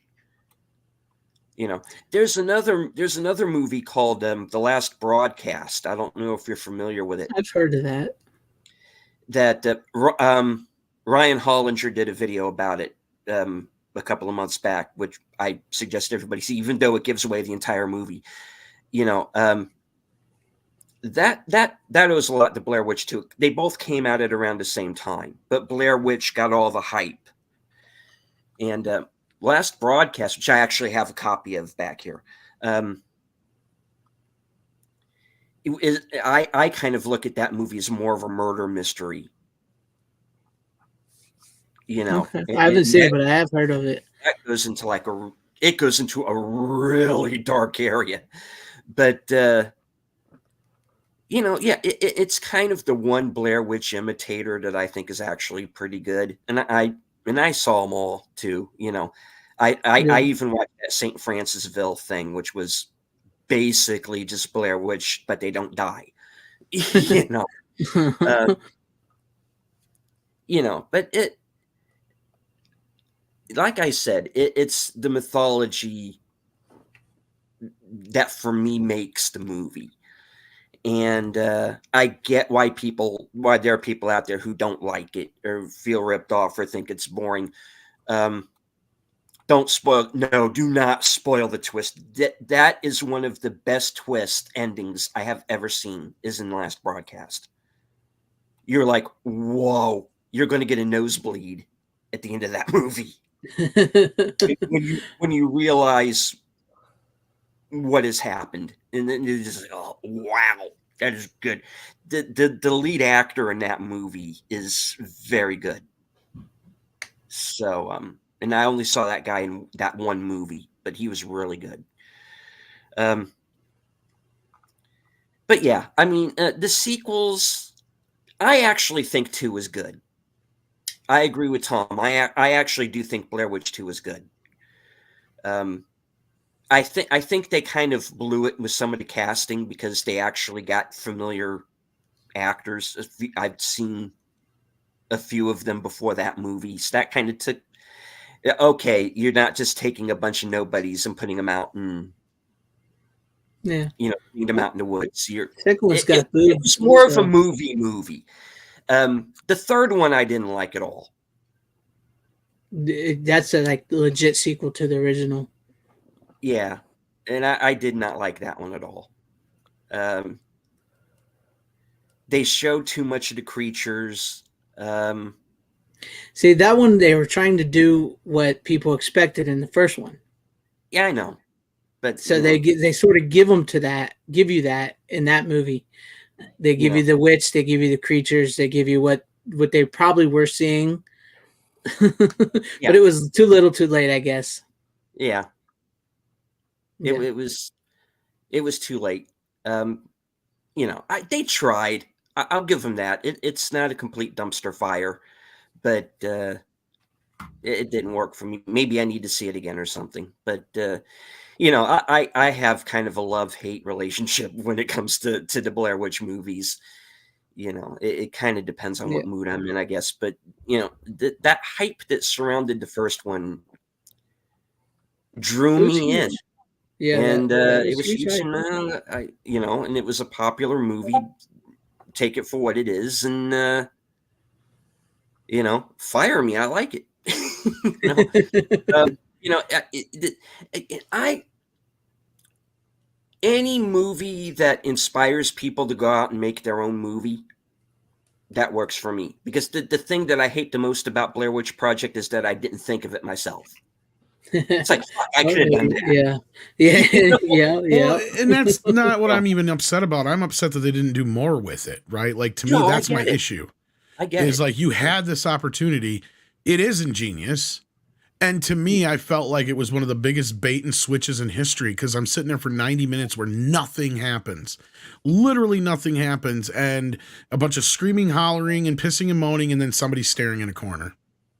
Like, I'm like, is this what I really sat through 90 minutes for? Because Corleone Rogue is right. They spent more money on, and all the shit leading up to the movie, the documentary about the movie, all the other stuff surrounding the movie, the website, all that was infinitely more interesting. Infinitely more interesting. You should have. And I don't take anything away from people who like it, because, you know, I got suckered in the first time I watched it too. I got into it the first time, and then like afterwards I was like, wait a minute here. As I got through the end of the movie, I'm like, we didn't even see anything. So my buddy and I backed it up, And he's like, oh no, I saw the witch. I'm like, you don't see no fucking witch. So we re-examined the movie like 3 times that night, and I was so pissed by the end of the night. I'm like, this is a piece of shit. I wish I'd never bought the movie. He's like, I like it. I'm like, well, then you can have it. And I tossed him the DVD. Like, The one thing I do agree was that they filmed, like, for example, the Rustin Parr stuff, which is the backstory, the 1941, the initial murders. That was originally supposed to be in the movie.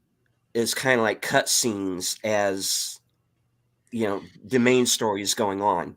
And I don't wonder if they should have left all of that in. Because that's great stuff. I mean, that's almost a movie in itself. I'm kind of surprised they didn't do that storyline as a movie. Give it time. But, You never know. Maybe they will. Who knows? I think it's kind of too late now. That was the problem with the third movie, was that it was just too many years too late. But I don't know. We got Top Gun Maverick 30 years later. So, you know, who knows? it's funny you mentioned that movie. Oh. I'm intrigued. Me too. Well, okay, let's move on to Runner real quick. So, what do you got, Runner? I got a movie on 4K, black and white. Warner Brothers released this. I think they released it around like November of last year. And I managed to get it because this movie, this was one of the few movies that Best Buy had on their post-Christmas sale. And I got this for $16. And I wanted to get it because I wanted to watch the movie. And I thought it was decent. I can't just say it's like amazing and all that just because I'll need to watch it again in order to really say that it is. And that movie is Casablanca. Casablanca. I've been meaning to pick that up. So you watched it all the way through? Mm-hmm. Yeah. Is it good? Is it good? It's good. I need to think about the movie more and then rewatch it a few other times to really understand. He's looking at you, kid. No, I want to like watch it a few times to really understand why people like love the movie. You know what I mean? Tonight on the Clamp Cable Channel, Casablanca in full color with a happier ending. Okay, the ending is fucking great in this movie. I was gonna say you gotta have that ending, man. Yeah, dude, the ending where he shoots him, like that was just fucking great. I haven't seen that in years, man. Years. I know like Todd was doing there. Turner Classic Movies used to show it all the time.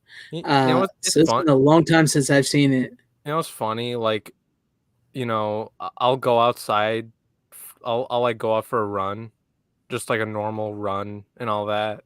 And sometimes I'll come back home with like a bag of like 4Ks. I'm not even shitting you. What's that have to do with Casablanca? Well, I bought Casablanca one day while I was out on a run.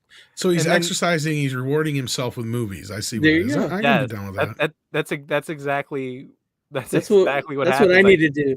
Get my ass and start running to the store to pick up movies and running back. That'll help me. I'll be your coach, Greg. No, like I'll go out for a run to like, you know, stay in shape and all that because I used to be a runner, hence the name. I would have never guessed. Yeah, so it's great. I can run all the way to my Best Buy. But I have to like avoid so many fucking cars because like because this street I have to pass by. Like playing Frogger with Runner. Look out! Look out! That's exactly what it is. Literally, I have to run over this fucking street, and it's so fucking busy, like 24/7. That's going to be the next meme. I'm going to create a Frogger meme with Runner. Okay, so. that I can live with. See, that I can live with because that's actually fucking funny. But Runner actually already sounds like a video game. Yeah. Hey, I wouldn't hate it. No, but like I'd run to my Best Buy, buy some stuff. It's usually on Tuesdays. Plus, I don't have any classes on Tuesdays, which is pretty nice. Well, But that's new movie day anyways, so. exactly. It's new movie day. If I have the money, you know, I've been, things have gotten really crazy lately personally, but yeah, Casablanca. It's well, actually, back to the story I was telling. I like, my dad would sometimes like be like, "Oh no, you bought more movies." Like he's like that because he knows I like spend like almost like $100 worth of fucking movies. Like, because one day he'll be like, "Oh my god, did you spend like $50 on these?" And I'm like, "I spent like almost 100." And he's like, "Oh god." And he's like, "What did Hello, you buy?" I haven't spent He'll $50 on movies in years. It's no, always well over 50 now. oh yeah, it's always well over 50. And I had to explain that to my dad, and my dad is I don't know, I mean, I don't want to say he's old because that's kind of fucked You up, can but say like, it. he's old to the point where he doesn't see the value in physical media, and it's kind of sad. Like, I have to tell him, like, no, this shit is important. You don't understand it. You can't rely on streaming. You can't. Like, I had to explain this to him because he's like, oh, you can watch that on Netflix. He's like, it's not on Netflix, damn it. It's not on Prime. It's not on HBO Max. It's not on any of that shit. I find that funny that you're telling me that you tell your dad that is not on Netflix.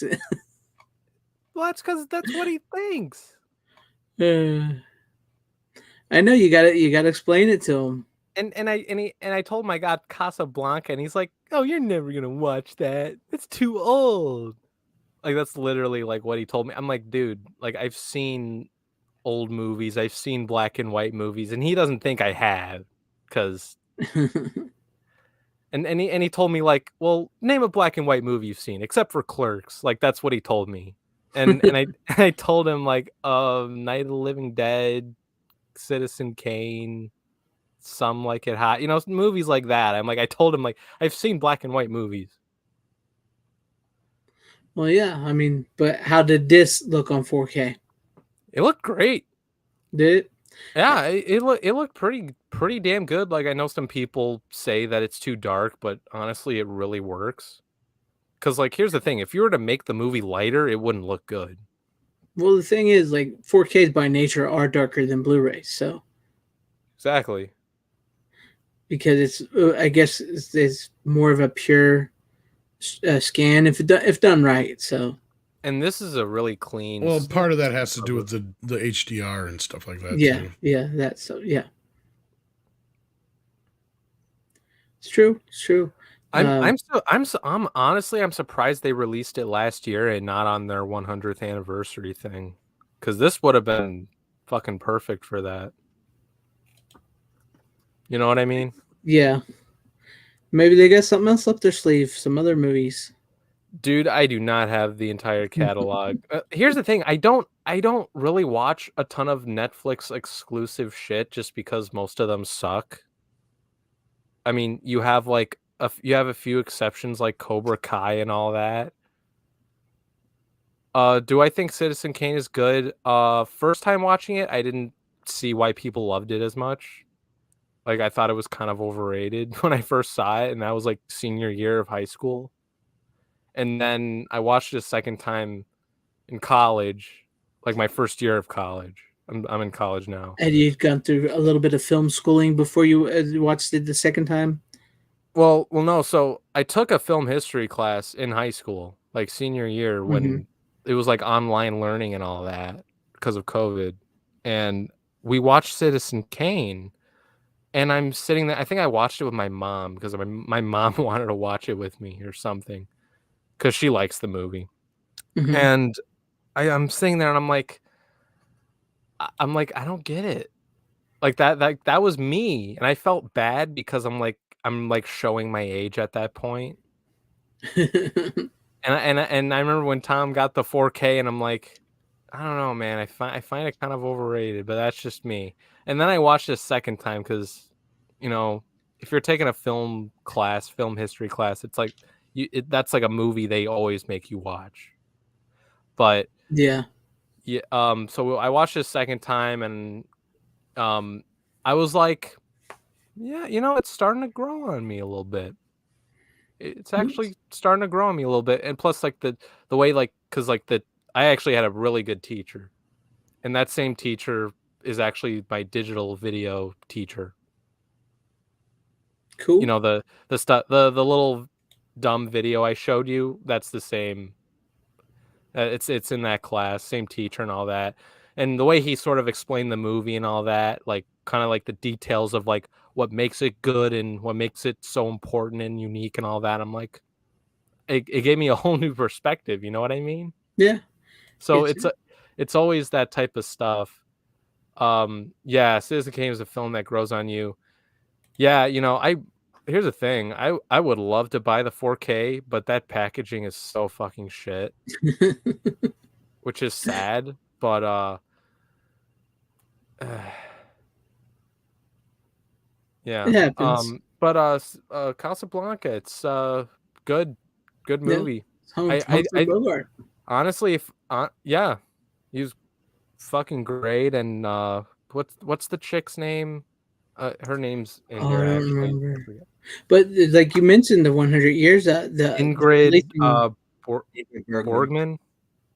I think. Yeah. Bergman. Huh? Bergman. Oh yeah, Bergman. Yeah, dude, she was fucking hot. She's old enough to have been your grandmother's grandmother. Okay, in this movie. Okay, in this movie, I'm not saying now. I don't know what she looks like now. I think she's dead. So. Oh yeah, maybe. Yeah, damn. Ingrid Bergman. That was her name. Thank you. Yeah. I mean, I know you said it's Stu Steven, she looked fucking beautiful in this movie. Yeah.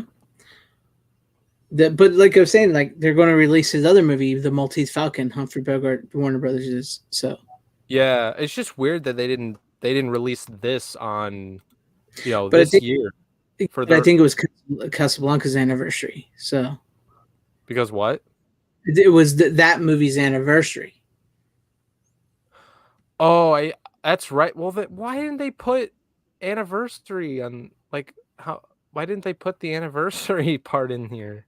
Or I'm pretty sure that's because usually when it's an anniversary, they'll put like blah blah blah anniversary. You know what I mean? Like they'll always put that in the top if it's an anniversary type thing.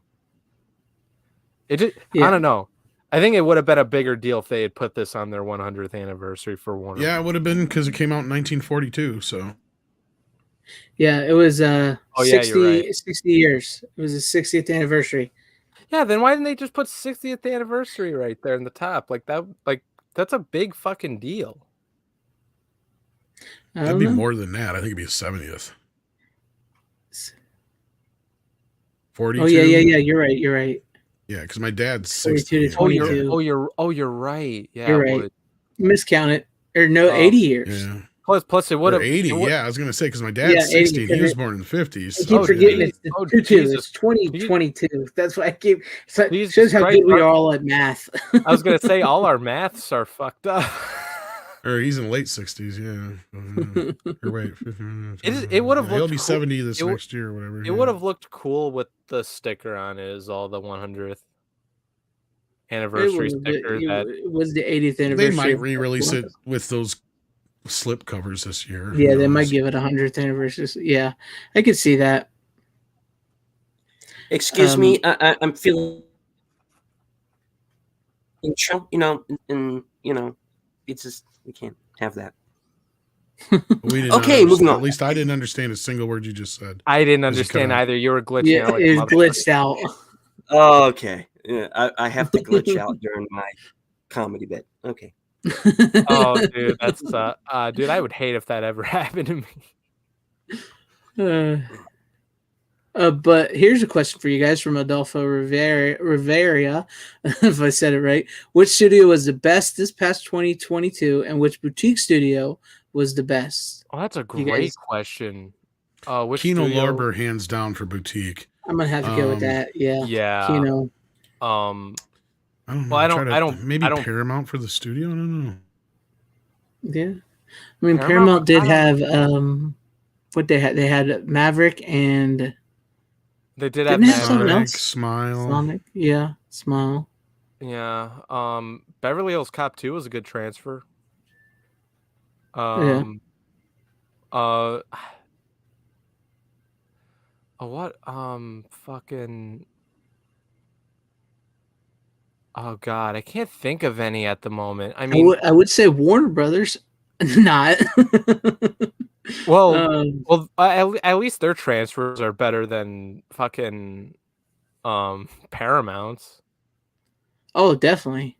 If he means like release studio, like physical releases on studio, that's a hard one. I can't think of.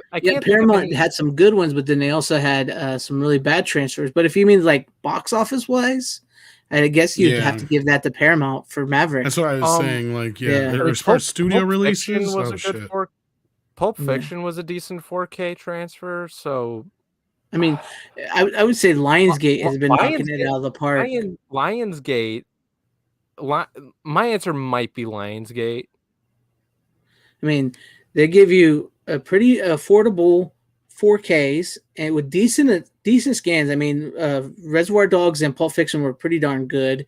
And plus, you get the Vestron label from Lionsgate, and for the most part, those Vestrons are pretty good Blu-rays, even if they have an older scan on them. Yeah. So, plus, I mean, they released. Was it Lionsgate released Highlander on 4K? Yeah, Highlander, and the steelbooks are amazing. Oh, dude, that steelbook is so good. I mean. I'd have to say Lionsgate for like studio wise on physical media releases. Yeah, and when it comes to boutique, I mean, I'm with Tom. Kino as boutique label of the year, plain and simple. Yeah, I would say objectively Kino. I don't really buy much from Kino. I literally bought like a whole like thing from their I bought some movies from their website like less than a week ago. So I don't really scroll around there too often, but I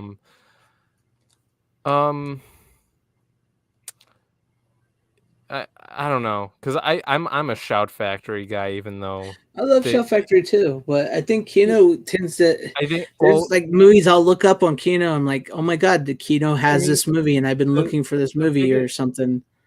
I'd say this about Shout. The biggest fuck up from Shout is the whole bullshit where they try to like it's like the what do you call it, the collector's like edition items with like posters and where they make it like all that, like the stupid they make you buy the Blu-ray and the steelbook or the 4K and the steelbook all together, and so you get like 4 copies of the movie.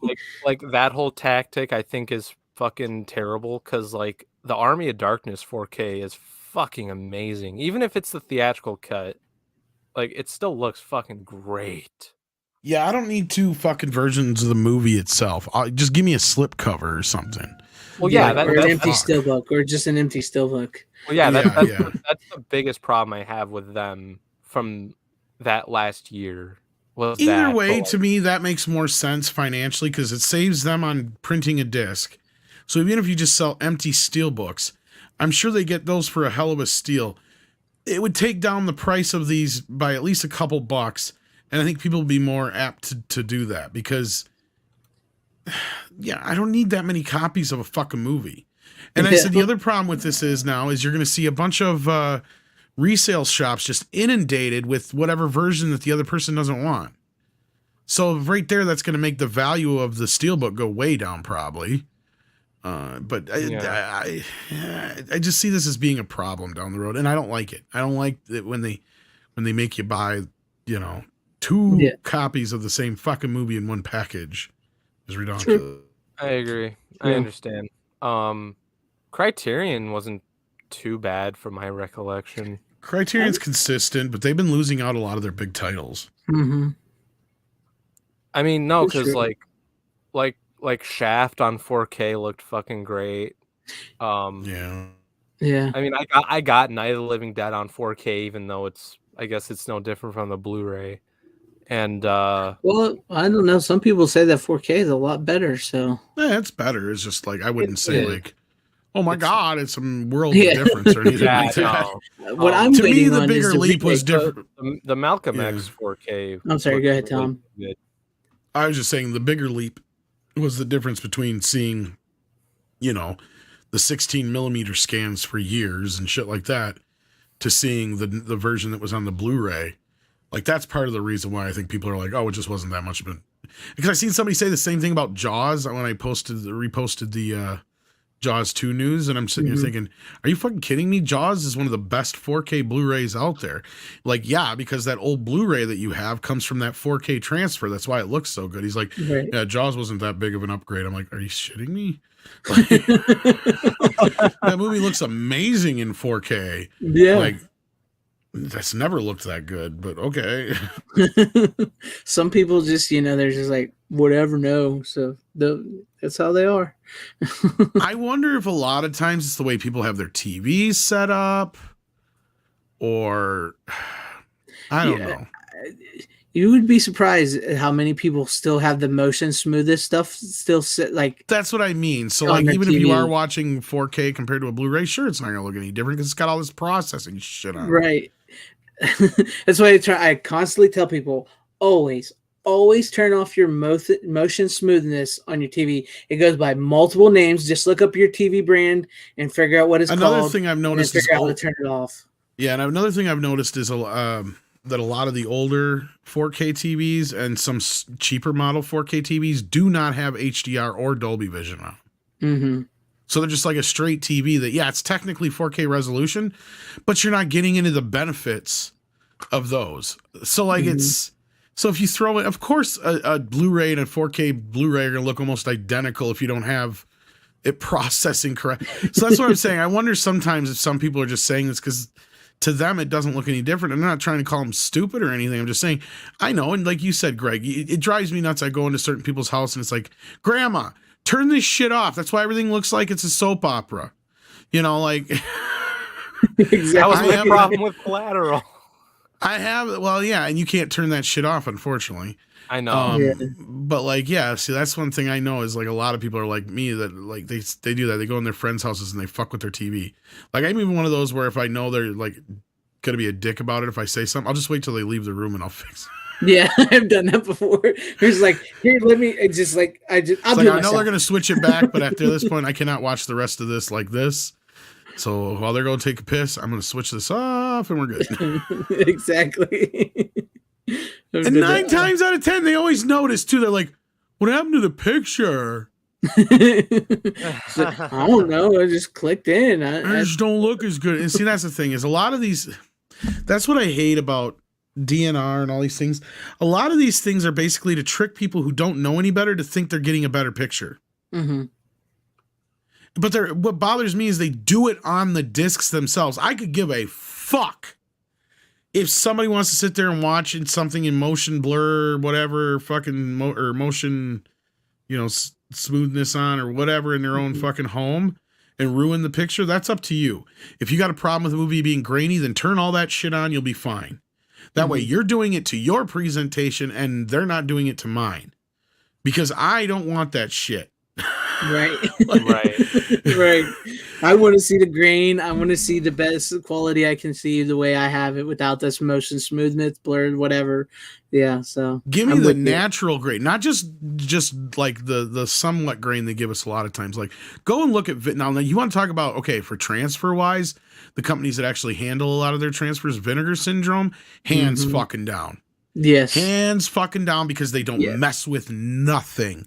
And you can tell they even sometimes they leave in imperfections because it's like, it ain't worth fucking with the picture. Yeah. Like you get the little like burn blip thing in the corner. Here and there, once in a while, they'll leave it in and they won't even mess with it because it's, you know what? It's part of the negative. It's there. They're not going to fuck with it. And because that means that's one process that's not happening. Because every time they do one of these processes, and, Valiant gave a really good explanation earlier about how some of this happens with the luminance and all that kind of shit and how that works. But, you got to remember also, every time you put one of these processes on and you got to, export the file to another process, there is some degradation there between each process because there's digital processing going on each time. So you're going to lose something along the way. This is why in that very famous trial we had a little while back, they had to basically kind of take into consideration on the video they had as evidence that it was manipulated by digital artifacting. See, and this is what we're talking about. Like it's something you can't even. Now, if that was filmed, there would be no question. because film is definite. Right. There's no, because the thing is with the way computers and decompression things work and everything, you can watch the same video 3 times and have different decompression things happen each time. And you can see what I'm talking about. Like, do this on, like, start up something on a streaming service. Start it 3 different times, and you'll notice that each time it'll take either a little bit longer, a little bit, whatever, to get a little bit clearer, whatever. You'll notice the differences. See, so that's what I'm saying is every time you're doing this, there's another process and another on top of another process on top of another process. I want as close to the pure 4K scan as I can get. And I understand it is going to be noisy as fuck the first time through, because I've seen raw scan footage before. And yeah, if we got a lot of that stuff, sometimes we'd be like, what the fuck is this? Yeah. Because it's all uneven and you got to work some things out. And this is why I said earlier to Valiant, I said a better way is studios need to look at it more as, noise balance instead of noise reduction. Mm-hmm. You just need to balance it out. You don't need to take it all away. You just need to kind of tone it down a little bit. Right. Even out any of flutter or anything like that, and then it should be good. Don't mess with it any more than that. Maybe if there's some major burns or breaks in the film, fine. But other than that, don't mess with it. There shouldn't be any more added to or taken away from. And then when you do your coloring, if you can't have somebody there who actually worked on the movie, and even if you do, they should be having laser discs as archival material to go off of for color timing on some of this shit, because I'd imagine that's going to be the closest you're going to get to some of these movies as far as what they looked like on film back in the day, and to where you can at least kind of give it a good comparison. You know what I mean? Yes. Because even when you get to the DVD age is when they started pulling out, different interpositives and everything like that, to where they were already faded and already manipulating and messing with them digitally. So at that point, you were still going to have to go back and look at an older version of the film to kind of get a good idea of what it's supposed to look like. Yeah, and that's the second problem with the QC issue with movies nowadays. That's true. I agree with you on all of that. Before we get to your next pick, Tom. Sorry. I was gonna say, like, to go back to that one question about like which is like the best. Studio wise, Sony is still doing a pretty good job with some of their 4K. Yeah, I was going to come back and say that. You're right. Because if you want to be one that, whether it's old and new or whatever, like, Sony hands down. Yeah. Sony, Like, Bright Night, Real Genius. Well, and because they want to appease Quentin Tarantino, they make sure that everything that they release now is from the negative. They did have a period where everything wasn't necessarily, and he insisted that they do that. And ever since then, as far as I know, every single thing they've done, and he's probably part of the reason they have that Columbia Classics collection. Yeah. And heavy metal too. Beautiful transfer. Holy shit. Yes. Yeah. Like Columbia, and well, it's not just Columbia, it's also like TriStar and all that. Anything Sony basically. Anything that Sony owns, like most of them have been like just damn near perfect. True. Yeah, the only one that I've been really was like somewhat on was, I remember Stripes. But I remember also saying that was probably an older scan, and that's probably why. Because I think that scan was the one they did for the whatever anniversary Blu-ray where they did the special edition. Because it does have both versions of it in 4K. See, that's another thing. Sony makes sure they do that shit. Plus, they've been really great about giving us the TV cuts of shit. Yeah. Stripes is another one that had the TV cut on it. That is true. I love the TV cuts. You can only get Stripes, though, on the... Sadly, as of right now, which I can't believe they haven't released that otherwise. I know. But I can see that one getting a steelbook pretty soon. What year did that come out? 81? Or what year was it? Let's find out. I think it was 80 or 81.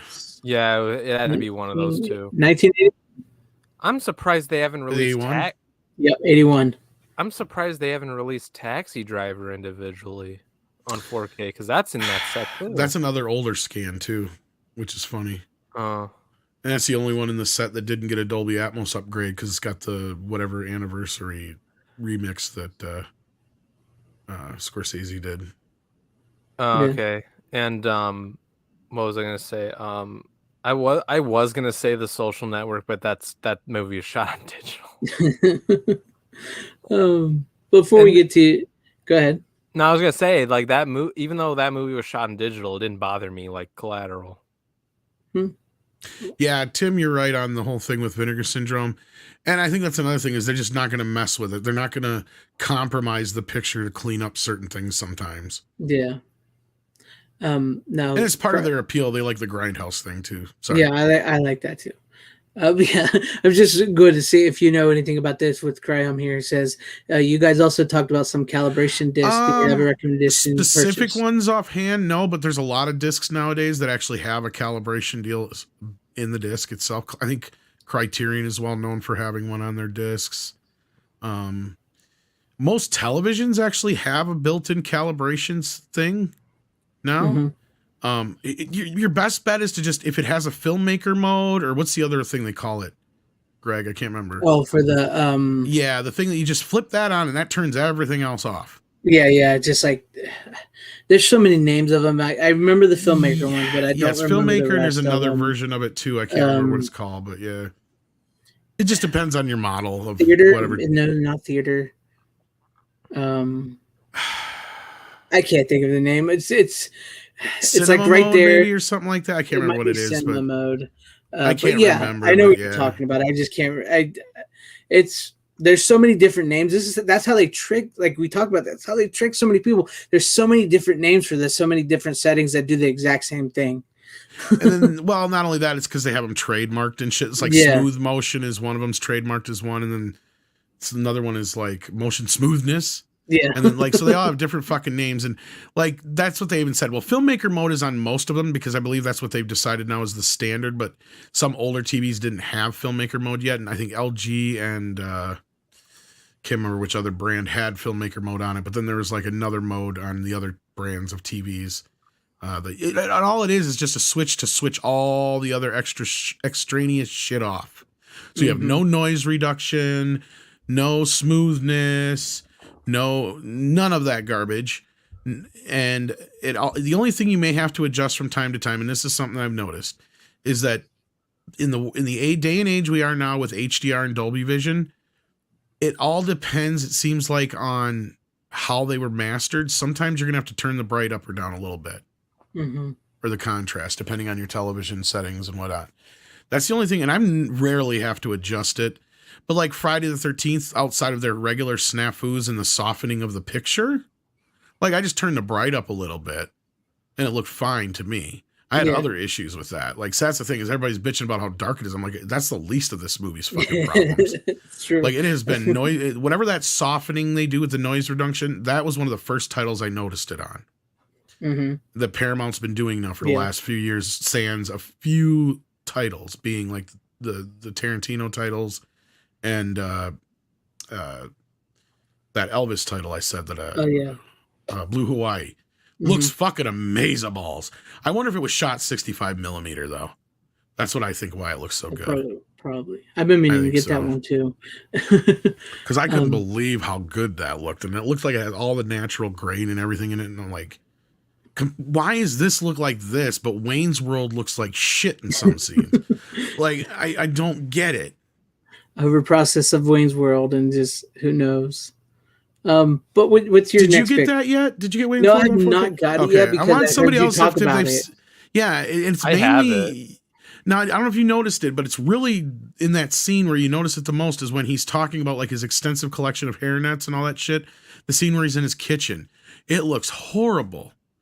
I don't know what the fuck they did to it. I was going to pick it up, but I heard you say that, so I got kind of weary. So yeah, that does kind of ring a bell, Tom. There's like 80% of the movie looks fine though. Yeah, I agree. Like the one scene in particular that really like got me, where I was like, oh, this looks like shit, was the part in like the restaurant and they open the door and it's a bunch of fucking like security army dudes. Yeah, that was another one that looked really bad, but that was a process shot too. That's why I know, but like that was the worst thing I've like transfer wise that I've seen in that. The whole last quarter of the movie where they keep doing the diddly-do endings and stuff is kind of ragged too because of all the transitions and stuff. Most of that stuff isn't from the negative.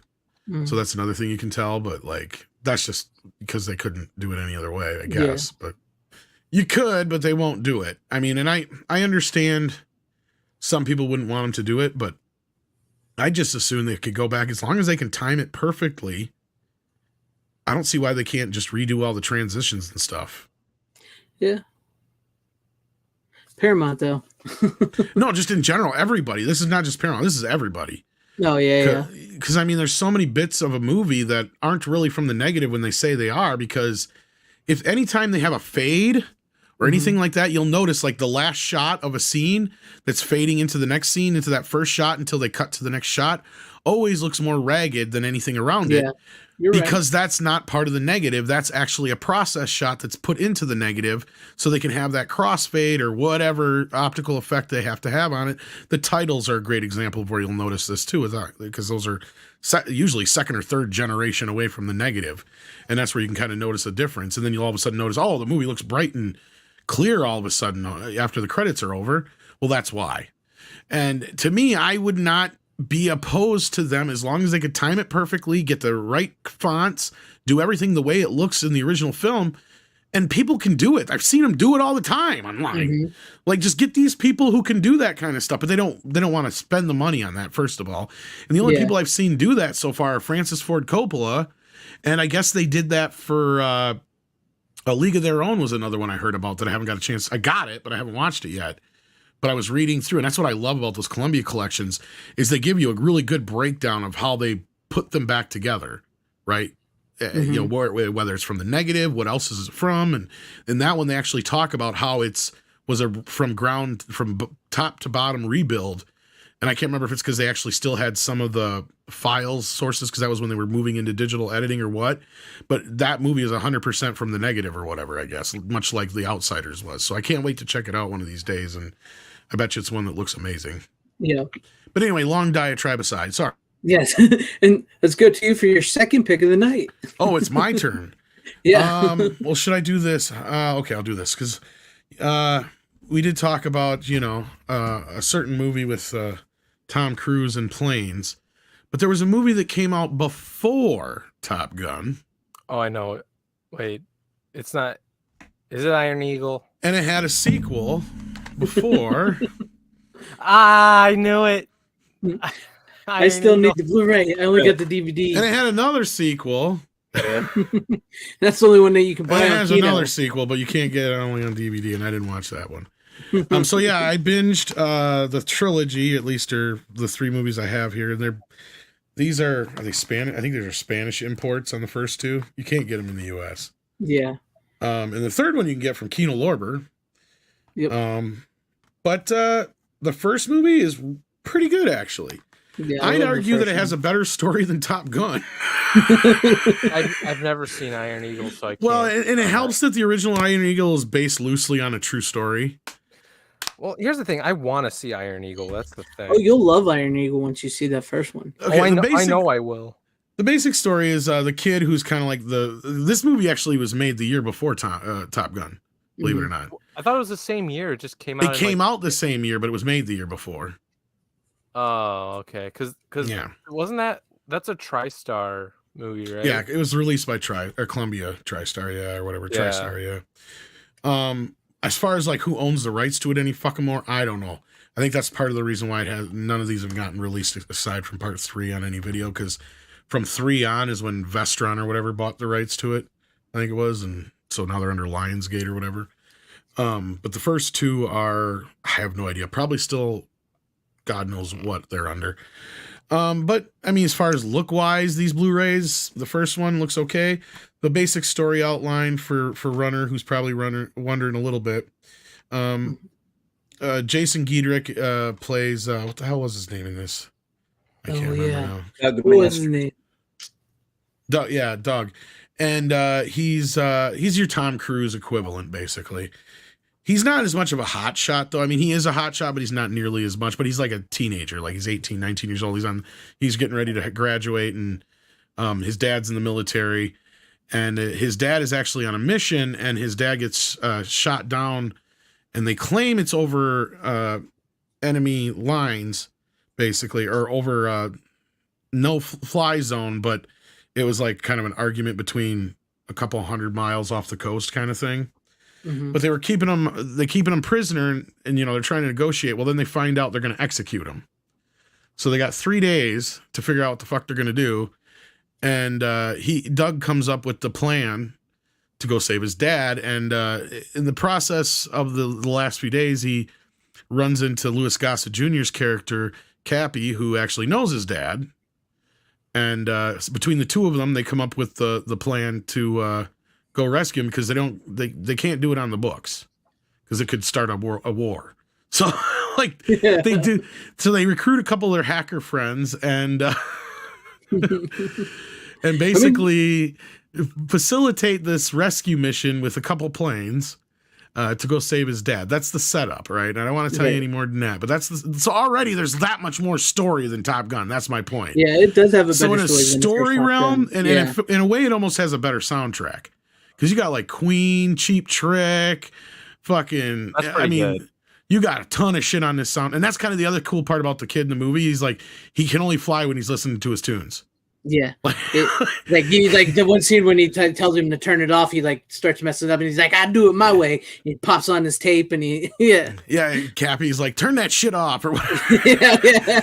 And he misses each one of the targets, and he's like, "I got to do it my way." Throws my rhythm off, and then he turns it back on. And he's like, "All right, I can get used to this because it's Queen." I love that first one. I don't think I've seen the second and third one in years. Let's get into the second one. I don't know. I know in the second one, which is one of the reasons why it really pissed me off, is what they do to Doug. So for some dumb fucking reason. Yeah. That makes no sense to anybody other than probably the people who made the movie. I don't know if the actor just didn't want to be in the movie. Yeah. Or what. He's not even credited. Okay? He gets killed in the first 5 minutes of the movie.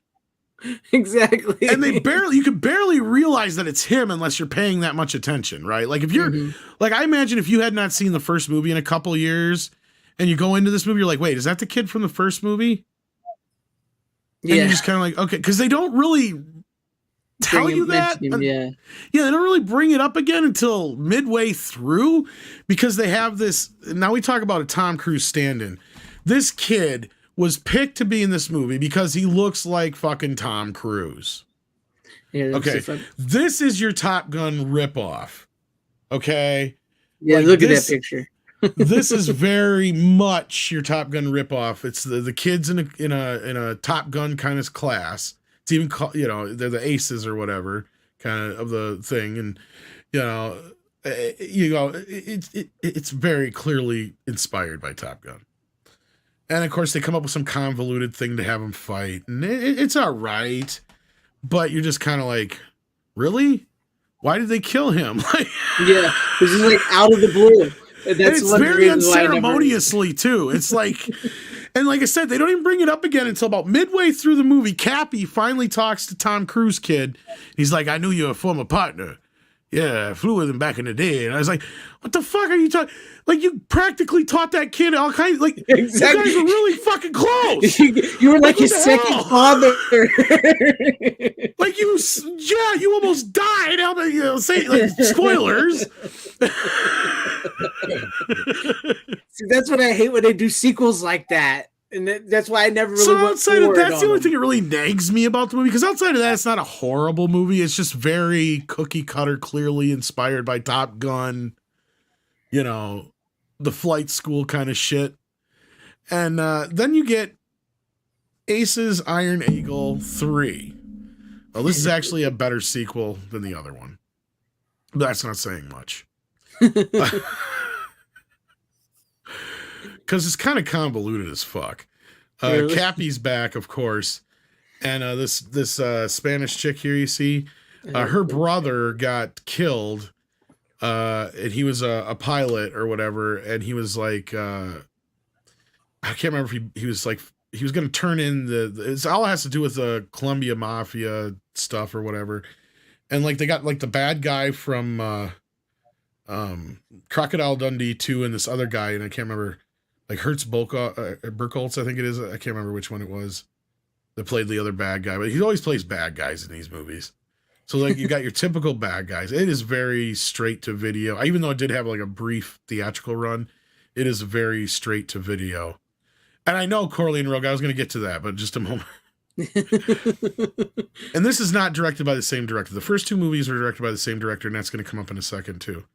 But I didn't hate this movie. It's not horrible. Basically, it starts out like you got that main setup, and Cappy's like flying with these other guys, one of which is Sonny Shiba, which is actually an interesting character too. Shiba's in it. Yeah, and they're kind of like they fly old aircrafts and they do like fake aerial fights.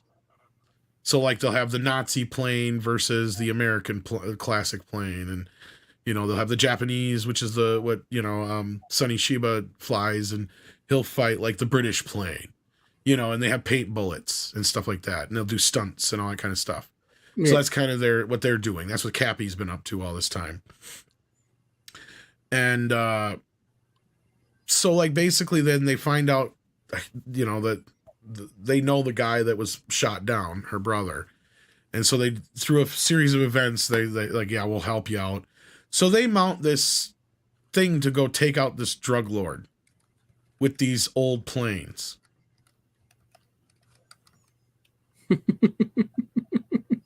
It's kind of cool. It works. In a weird way, it fucking works. Like, it's one of those movies where you get done with it and you're just like, yeah, that was 90 minutes. Yeah, it probably should have been the second one to begin with.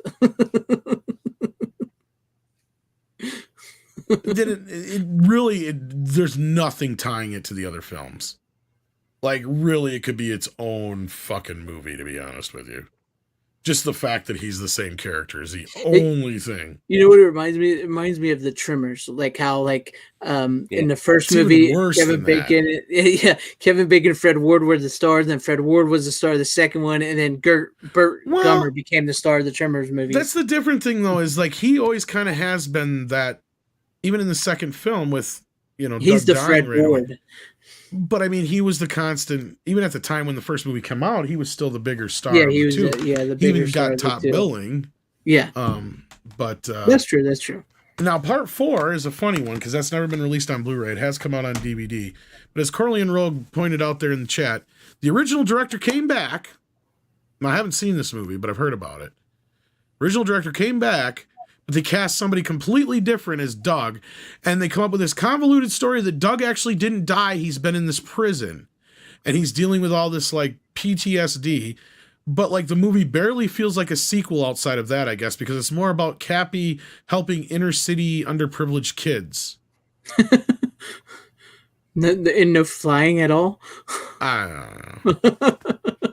Well, this is what I heard. I have not seen the movie itself, so. Brilliant Rogue says they sort of Jake Skywalker Doug, so. That's what I was kind of gathering from what it sounded like is, yeah, so, and I didn't really feel like spending the, I don't know, $7-8 or whatever it was to buy it digitally. Yeah, it just doesn't seem interesting. But yeah, I love the first Iron Eagle. The second one pissed me off, and then I never really bothered it after that. So, which is sad because the second movie isn't bad. No, it's not. It would have been so much really better if it would have made more sense if they kept him in there, because then it would have been like, obviously Cappy would have picked him to be a part of this team, kind of thing. Yeah, it would have worked too if they could have still did Top Gun ripoff too. So, basically, yeah. But I guess I should go to me now. So sorry I had to mess with your runner and do that's not, I didn't have Maverick, sorry. I assumed that you were gonna pull up almost like a parody sort thing, and when you said it was before Top Gun, I'm like, oh, it's Iron Eagle. As big as fan as you are of Cobra Kai, I still can't believe you ain't watched it yet. Oh yeah, I was gonna say like what, and I'm like, oh, because of Johnny, he made the reference. Yeah. Wait, hold on a second. Did you watch the latest season, Greg? Season 5? No, I have not yet, actually. Oh my god, are you serious? No, I told you I haven't turned on my Netflix in a long time. Oh, so... oh, you're not even subscribed to it? No, I still have Netflix. I just haven't. Oh, and watch that shit. What the fuck are you waiting for? Right. Okay, Greg. I've never turned it on in a while. Season 5 is awesome. Dude, season 5 is great. No, season 5 is great because, like, okay, literally, like, I hate having to spoil this part, but it's not really a big deal. Like, Johnny has, like, a dream where he's, like, dressed up as Maverick, and he's, like, And no. No, It's not him. Johnny that has the dream. Yeah, because there's a reason. Yeah. Oh yeah, I forgot. Johnny doesn't have the dream. It's because if Johnny was having the dream, it would have been an Iron Eagle dream. Yeah, you're right. You're right. It was the his wife, girlfriend, Miguel's mom. Yeah, Miguel's mom has the dream. I forgot. I got mixed up there. But it's like a shot for shot thing of Top Gun. Yeah. Yeah, dude, that was hilarious. Greg, you need to see. I will get to it. I will. Because I've been meaning to. Dude, I understand you haven't opened your Netflix or whatever. Like, seriously, it's on Netflix. Watch Cobra. Isn't the fifth season where earlier on in the one, or is that at the end of the other season where he's drunk and he says something about Iron Eagle? He's like, "Yeah, you forced me to watch it with you," or whatever it was. No, yeah, the kid. That's in like season 4. Is that season 4? Okay, yeah, Miguel says that. Okay, yeah, that sounds like a season 4 thing because they don't mention Iron Eagle in 5. I don't think. I don't think they did either, but yeah, I was trying to remember, but yeah. No, but they make a Top Gun reference in that dream, and I'm like, wow, like this isn't convenient at all. But I'll get to it. No, and that's how I knew just from the start of the dream that it wasn't Johnny doing the fantasizing. So like if this was Johnny fantasizing, it'd be Iron Eagle, not Top Gun. You're right. You're right. I forgot it wasn't Johnny, but no, it was weird. Like literally, like the season came out like 2 months after Maverick had come out, so it was weird. I was like, holy shit, like this is like perfect timing. Feel you. I'm sure they knew they were planning it on purpose. Like, oh that, yeah, they knew. They had to because that was brilliant. You got to remember the trailer for Top Gun 2 dropped back in what 2019 or 2020 or yeah, like years ago. Yeah, it was supposed to be out a couple years ago. Yeah. Okay, I guess I'll go to my second pick. We can kind of go through mine a little quick because I did do a video review of this already. But from Kino Lorber, Planet of the Vampires, directed by Mario Bava from 1965. This is a great little science fiction movie. It's a very influential science fiction movie on multiple science fiction stories. It inspired Alien. It inspired Prometheus. It helped inspire parts of the Star Trek, the original series. It's a great little fun movie. I really enjoyed it. I was glad to pick up the new Blu-ray from Kino. The plot is these 2 ships are pulled down to this planet and by this entity, and basically it's not vampires. It should be called Planet of the Zombies, like Joe Dante has said.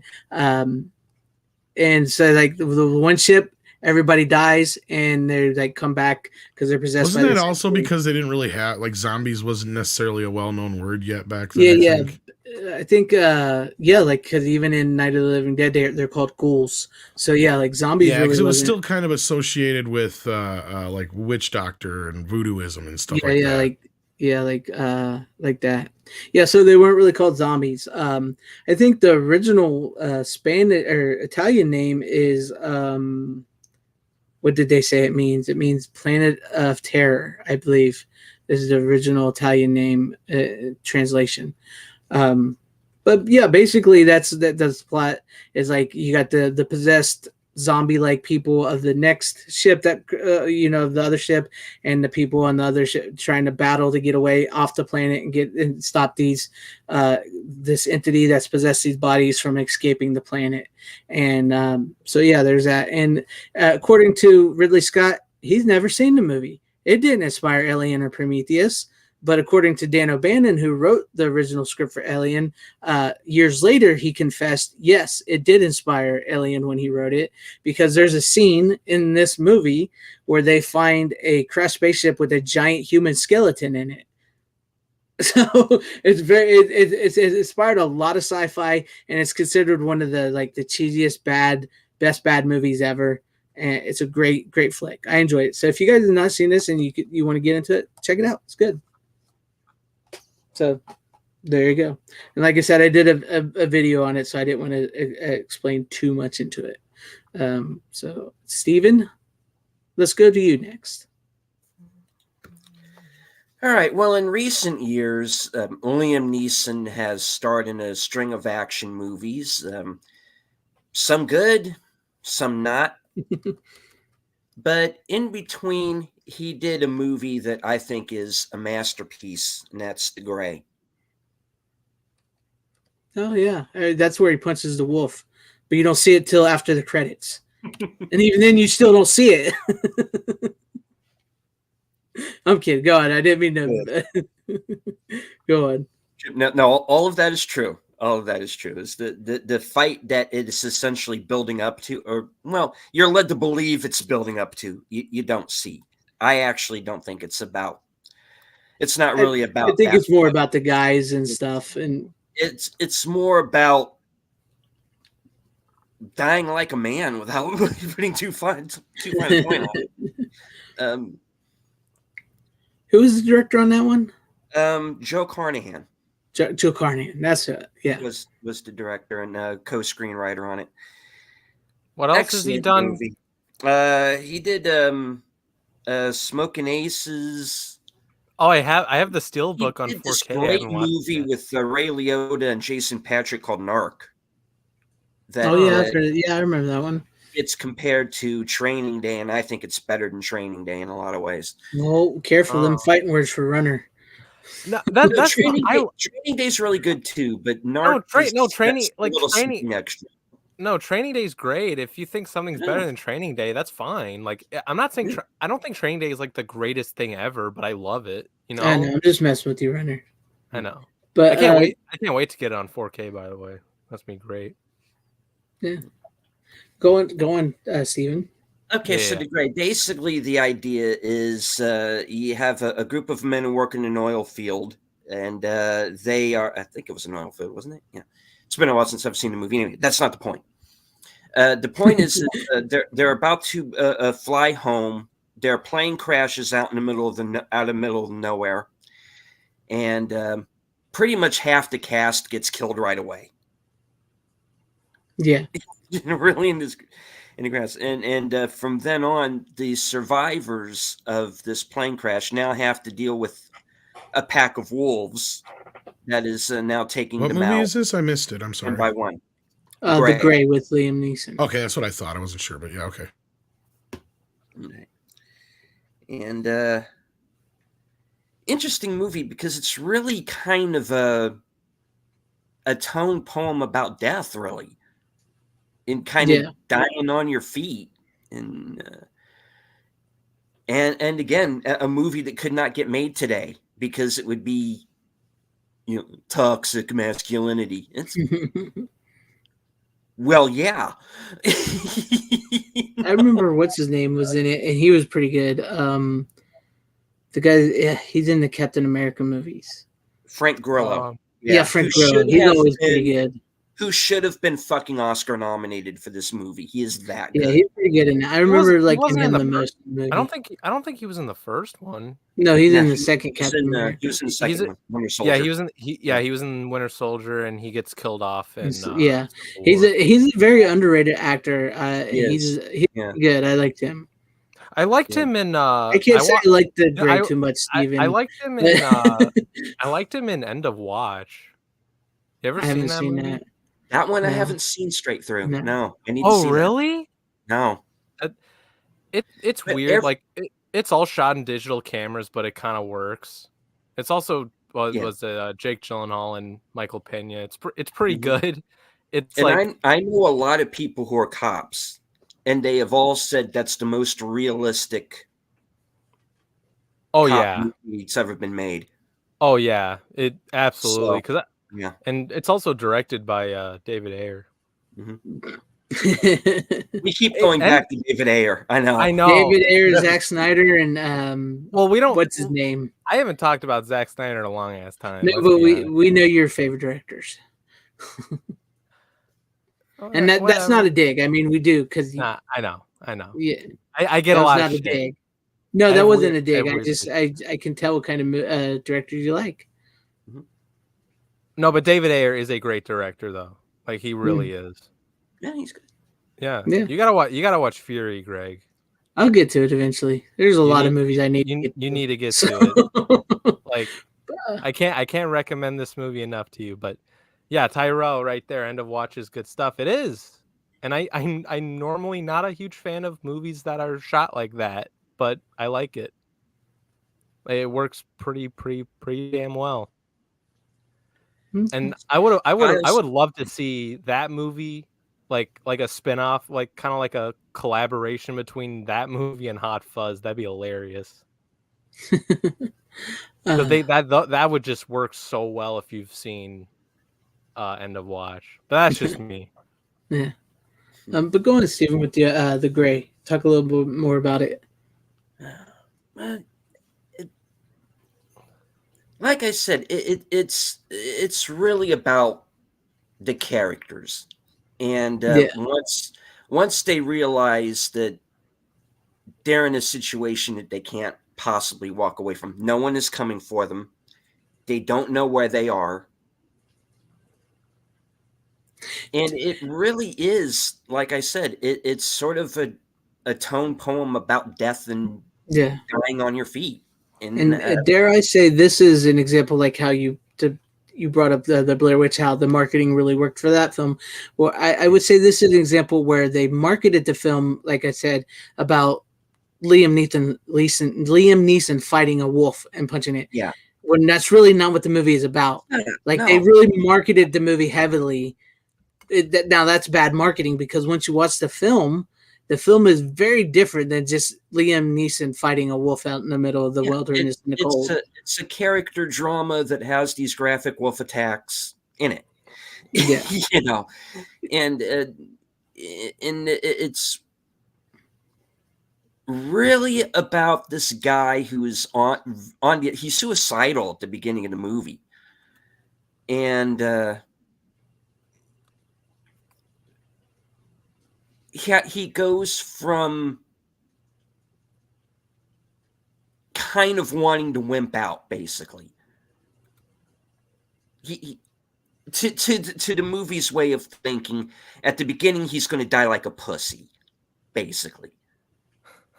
Yeah. And in the end, he remembers. It's just the way he said it was hilarious.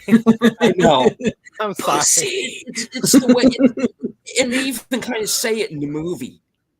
He even says it about himself. You know, is what am I doing? That's a pussy way out. He says it in the movie. And it's this guy who. It's a weird sort of way. In death, he learns how to live again. Mm-hmm. You know, and they all do, and they all have this. You know, it's these men who all take themselves to their physical limit, and then they look over that. They look into the abyss, and the abyss looks back. You know, and once more into the void. Yeah, it really is. Yeah, that kind of a movie. And what happened? Okay, this is a bit of a spoiler, but I think I've pretty much given the movie away anyway. That's fine. You can spoil it. Yeah. What happens to Dermot Mulroney's character in this movie is my worst fucking nightmare. It is. I don't remember what happened to him. Like his character, I am deathly afraid of heights. No. So, of course, he's the guy who goes off of the fucking cliff with the wolves waiting at the bottom. Yeah. Oopsies. I saw that and I was like, oh, man. All right, Carnahan. All right. I see what you're doing now. You know. Yeah. And I actually watched this movie with my dad, because movies for guys who like movies. I actually watched this movie with my dad, and when they got to the scene when Dallas Roberts goes down, that's when my dad was like, motherfucker! Oh, come on! And my dad is always very quiet when he watches movies. You don't know if he likes them or hates them. He was never a man who was prone to that kind of an outburst while watching a movie. You know, but when that happened, he's just like, son of a, come on. And Random Brad creators, is it as good as The Ice Road? It is way fucking better than The Ice Road, because I did not like The Ice Road at all. Liam Neeson is good in that movie, and so's Lawrence Fishburne for like the 5 minutes that he's in it. But I didn't like The Ice Road at all. The Gray is way, but The Gray's a masterpiece. It really is. Oh, is that good? I think it's that good. I'll have to watch it then, because I'll be honest with you, like I mean, I like Liam Neeson and things I've seen him in, but I've never been like a huge fan of him, if you know what I mean. Like he's never been a huge draw, at least for me. Like, I mean, the one movie I can think of that I like really liked, like he's good in it, but I like the movie more so for the story and all that, is Darkman, Sam Raimi's Darkman. Yeah, Darkman's. Yeah. Like that is like hands down the best Liam Neeson movie that I've seen as of now. Like, I fucking love that movie. Well, wait till he does what do you call it? I lost my train of thought. Naked Gun. Wait till he does the Naked Gun remake, just because Started he's shooting less. today. Oh, that. Oh yeah. Mm. Oh, they're shooting it. Started now? shooting today. Yep, Six sent me thing earlier. Naked Gun reboot starts shooting. That's just sad. And I'm sorry, it hasn't started shooting yet. Hold on, let me find out when it's supposed to start shooting. You guys can keep talking. I'm looking. Well, earlier today, I saw the trailer for Marlowe, that Liam Neeson is going to star in. With it, he's playing the detective Philip Marlowe. That looks like it's going to be a lot of fun. If you like, okay, couple months. I'll start this in a couple months. I think I know what you're talking about, Steven. I think I know what you're talking about. I don't know. Yeah, I find it funny that it seems like Liam Neeson was cast as Leslie Nielsen's character just because they had the same Ellen, and I don't know. I just don't know about that. Leslie Nielsen will now be played by Liam Neeson. Yeah, That's about how the movie starts. Probably it should be. It's like one of the soap operas when a new actor comes in playing an old character. The part of Karen will now be played by part of Frank Drebin will now be played by Leslie Nielsen or Liam Neeson, pretending to be Leslie Nielsen. I forgot about that Naked Gun remake announcement that they did. I forgot about it too. It should be forgotten about altogether. if you want to see a really good movie, see The Gray. It's one of his best movies. It's one of his, in my opinion, 2 or 3 best acting performances. Just bundle up while you're watching it. Oh, cool. I remember watching it. In fact, go and stand out in the snow and watch the movie. There you go. All right, let's move on to you, Runner. Let's see what you got for your next pick. All right, this is a more serious movie. I honestly feel like everyone in this panel has seen the movie. I know Greg's probably going to be like, "Oh, I didn't see it," as a joke, and I know it's coming. I've seen it. I know I've seen it. I didn't see it. Oh, should I say it? Should I say it? I was going to stop saying this, but you're leaving it open. You're okay. Yes, Debbie Does Dallas. I was going to say yes. It's Debbie Does Dallas. It's finally, man. I have the 4K. I have the 4K of Debbie Does Dallas. It's the only print of it on 4K. I'm gonna start saying Deep Throat now. See, now I feel like you're just making shit up at this point. He's not making that up. Is real. The most famous porn film ever. No, I was joking, dude.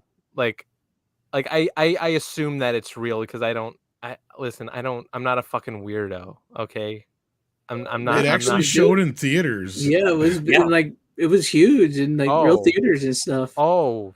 No, like it's the highest grossing porn film of all time. Yeah. Actually, I think the only movie that beat it, actually, that Pirates movie might have beat it like 10 years back or whatever it was. I'd have to look. Yeah, when Pirates of the Caribbean came out, they did a Lady Pirates porn movie. And it was pretty popular. So popular they did a cut version of it. Yeah, and they released it in regular video stores. But anyway, now that I think about it, I might have heard of that movie. That does sound like a legit. But the original Deep Throat, it was a huge film back in the day. In fact, it's brought up in King Kong, the remake, because she goes, "You know anybody whose life has been saved by Deep Throat?" I remember that. That's funny. She's like, "I owe my life to a dirty movie." But this movie, this is the movie where Tom Hanks won an Oscar, and it's not Forrest Gump. It's Philadelphia. Philadelphia. No, no, no, no, no. No, no, no, no, no. Straight to Philadelphia. Ain't no angel gonna greet me. I'm sorry, I hate Bruce Springsteen. You just my friend. But my clothes won't fit me no more. You know what? I find it funny that you're singing that. Yeah, I'll be honest with you. I wasn't a huge fan of the theme song. He's referring to the theme song to Deep Throat, though. Dan Blackwood was, but we're talking. There is a theme song to Deep Throat. Yes, it's like Deep Throat. The deeper it goes. Seriously, I can't remember exactly how it goes, but my thoughts of Bruce Springsteen. I hate him. I don't like his music. The only thing about him is he sounds like somebody when he's singing. He sounds like he's trying to take a shit. Yeah. Born in the USA. I was hemorrhoids, sorry. Damn hemorrhoids. So basically, me on karaoke night. Baby, I was born to run. Oh my god. Do you think Tom Hanks deserved an Oscar for Philadelphia? No. What do you guys think? No, I don't think so either. No. He didn't deserve it for Forrest fucking Gump either. He did or didn't? Didn't. Fuck no. Like... You never go full retard. Oh my god. That is like a Saturday Night Live skit character, for fuck's sake. Okay, what movie, what I like the movie, don't get me wrong, but here's the thing with Forrest Gump. I like the movie. Great film. Too. Two of the best movies of the 90s came out that year. Yeah. Pulp Fiction and Shawshank Redemption, and both of them got beat by Forrest fucking Gump. That makes no sense. I know. And not only did it get beat, like that motherfucker swept the Oscars. I'm like, who the fuck did Robert Zemeckis blow? Jesus Christ. And Quentin Tarantino's just up there like, I don't fucking know. I thought I was suing. No, like Tarantino got fucking robbed. Like yeah, they gave him a gimme with the fucking screenplay Oscar. It's like, blow me. Dude, I remember telling my uncle, because he's a big movie guy, and I told him about the whole, bit where like Pulp Fiction and the Shawshank Redemption completely got robbed from the Oscars by Forrest Gump. I literally told him that, and he's like, really? I'm like, and he told me like Pulp Fiction and Shawshank Redemption are better movies. I'm like, I agree. That's my point. Okay, well, first of all, here's another thing. Talking about Liam Neeson just a few minutes ago, he was in Schindler's List that year. Yeah, that's what Brian Bartlett was just saying. Tom Hanks beat Liam Neeson. Yeah. I'm going to look now. Let's see who else was nominated while we're at it. Because don't get me wrong, Philadelphia is an okay movie, but I've seen it like twice in my entire fucking life. It is one of the most depressing fucking movies ever made. It is. Yeah. Yeah. I remember we talked about yeah, like remember we just talked about this last year with Wakanda Forever being like a 2-hour funeral? No, fucking Philadelphia is literally a 2-hour fucking funeral. Yeah, it kind of is. He beat out Leonardo DiCaprio as well in supporting. Oh, that was supporting role. Sorry. Okay, leading role. Here we go. Actor in a leading role. He beat out Daniel Day-Lewis in Name of the Father, Lawrence Fishburne and What's Love Got to Do with It? That's where he was playing Ike Turner, and he put some stank on it. Put some stank on it. Anthony Hopkins in Remains of the Day, and of course Liam Neeson in Schindler's List. I kind of So think yeah, Liam like Neeson I'm just probably like should've looking won at that, one. like Liam, if not maybe Lawrence at least. Yeah, one of them too. Has Yeah. better performances than Tom Hanks. I mean, he's the one who answered the question, "What's love got to do with it?" My backhand, bitch. Where would Tina Turner be if she rolled over and said, "I put some stank on it"? Hit me again and put some stank on it. Next time, put some stank on it. I'll say this. Jim Carrey. I do think Tom Hanks gives out a decent performance in this, but it's not like an Oscar. And same thing with Denzel. Yeah. I mean, it's a good movie, but it's like a movie like you're not going to watch it a million times. Oh no. Like here's the thing. I only got this because they restocked it at Best Buy and it was like cheap as fuck. Well, I'm glad you're like expanding your film thing there. So I'm pissed. Well, no. Plus, I wanted to watch this movie at some point. Let's be real. The only reason Tom Hanks won the award is because he played a guy who was gay. Yeah, when it was taboo. Because otherwise, there's nothing in that performance. It is Oscar bait level shit. Mm-hmm. Like, it's a guy who knows he's fucking dying. How easy is that to play as boo-hoo, poor me? Like, really? I'm dying. I'm dying. Where's my sweet Denzel? Tell him I'm dying. 93 was a pretty good year. We even had The Fugitive, which was like a remake of a TV show, was nominated for a bunch of Oscars too. It's crazy. Okay, Tom, I got a question. Which Tom Hanks performance do you think is like an Oscar worthy? Colonel Tom. Really? That's the first time I've seen him in a long time where I'm like, oh my God, I don't feel like I'm watching Tom Hanks. I agree, 100%. Because he was phoning it in as Mr. Rogers. That was probably one of his worst performances in a while. He was okay as Walt Disney, but it was not Walt Disney. It was just kind of a character like Walt Disney.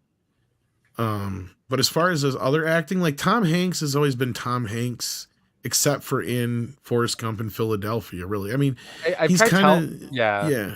Sorry. Like I've tried telling that to my mom. Like I've tried explaining that, like, you know, like in almost every movie like that Tom Hanks is in, he's literally just Tom Hanks, except it's kind of like Harrison Ford. Yeah, you know? like except for like, you know, Forrest Gump and, you know, Elvis recently. You know what? I like Castaway. Oh, Castaway! Yeah, but he's still playing himself in that. Yeah, and I even made that point. Like, I like Castaway. Still playing himself. Exactly. Like, Big is the only other exception I'll give you. But Big, he's really playing. The funny thing, Green Mile was good, but he's still playing himself, right? It's not going out of the realm of Tom Hanks, because he's a fucking up part about Big, even because he got nominated for that. Remember? Fucking, he's basically playing the same character he did in fucking Bachelor Party, but nobody paid attention to that. It's like he's the same character. That's true.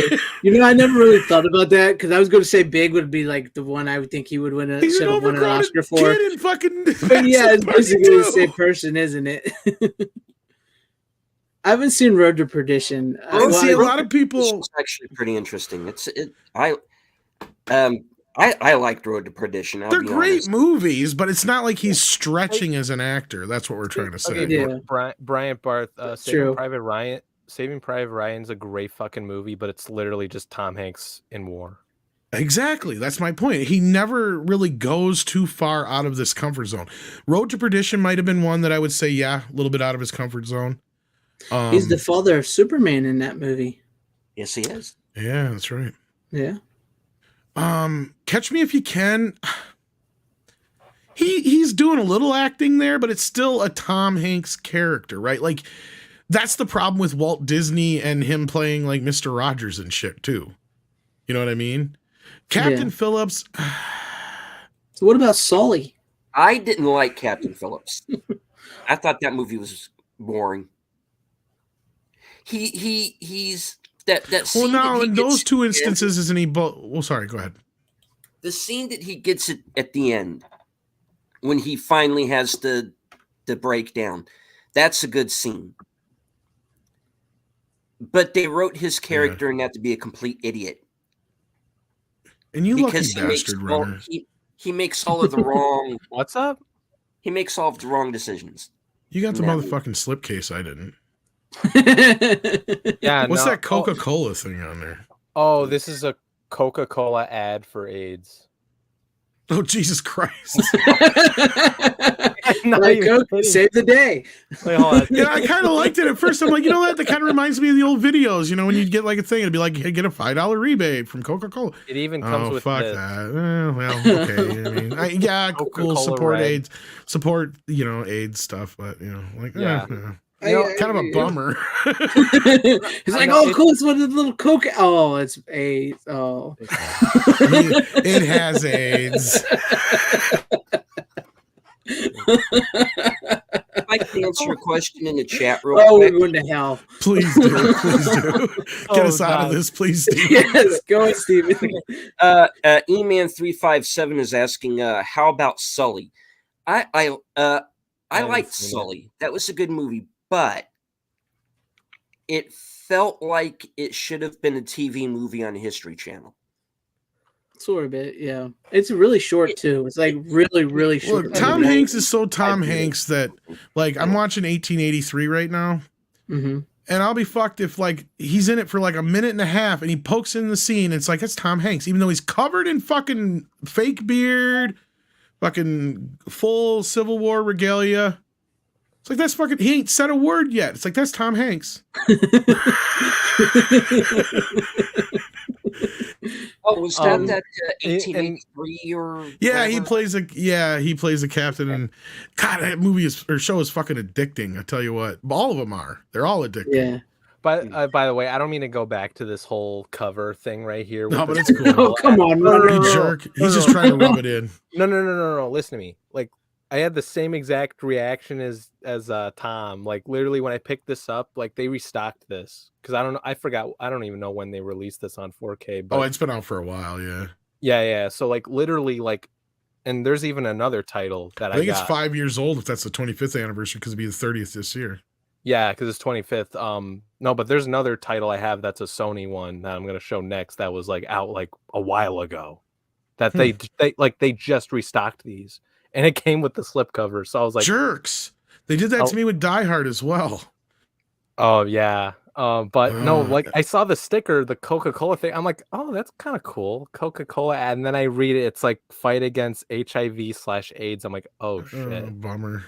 Yeah. I was like, oh fuck. You remind me even more that this movie's about AIDS. No, but okay. It's a movie.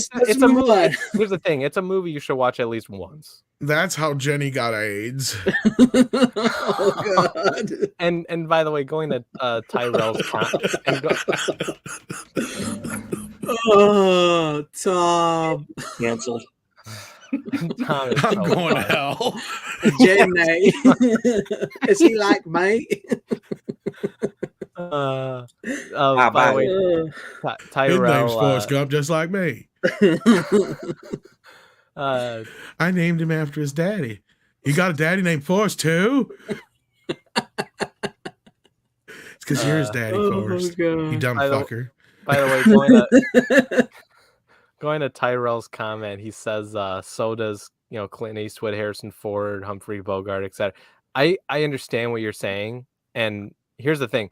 I like Tom Hanks and some of the stuff I've seen him in. Like, he's good in Tom Hanks type of role. Oh yeah, we're not cutting him down. I'm not cutting him down. And like I said, I compared him to Harrison Ford for that very matter. Yeah. Shit, you could say the same thing about speaking of Yellowstone, you could say the same thing about Kevin Costner.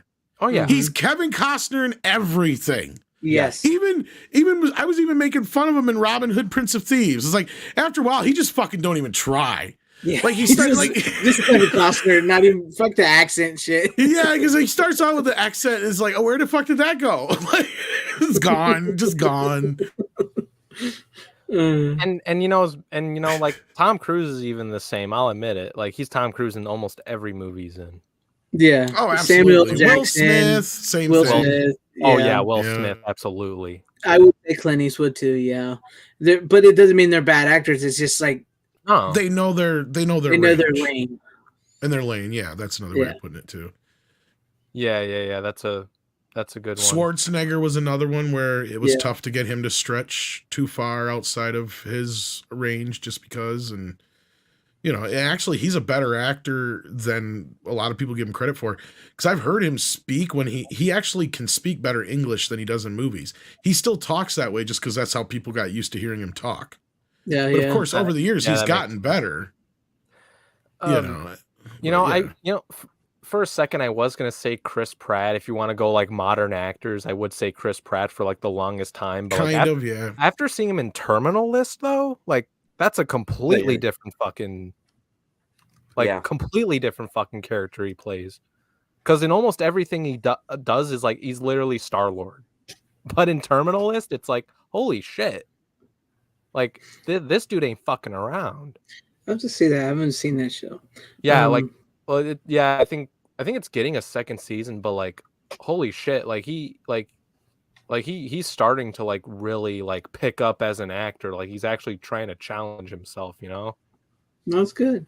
But that's very good. Yeah, it's very good. Like he's not funny at all. Like he's not like the comedic actor that he was. Like, and I mean he can, like he's good at those types of roles, but like in the Terminal List, like don't expect that type of Chris Pratt. Yeah. All right. Let's move on to Tom.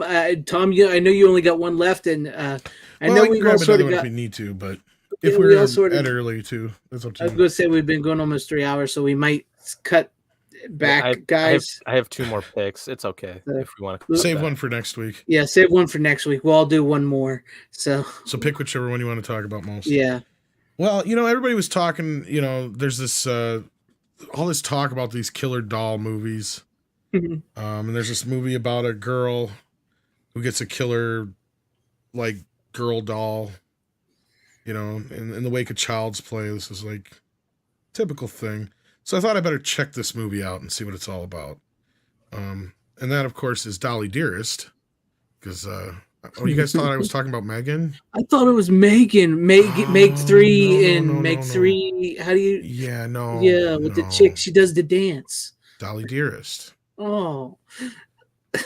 Now, this, of course, came out in 90 or 91. 91. It has Denise Crosby in it, of all people. And God, who's the guy in it? Sam Bottoms, Denise Crosby, and Rip Torn playing a Mexican. I love it. So basically, it's Rip Torn trying to talk with an accent throughout the movie. It's fucking hilarious. You can dodge a sombrero. Exactly.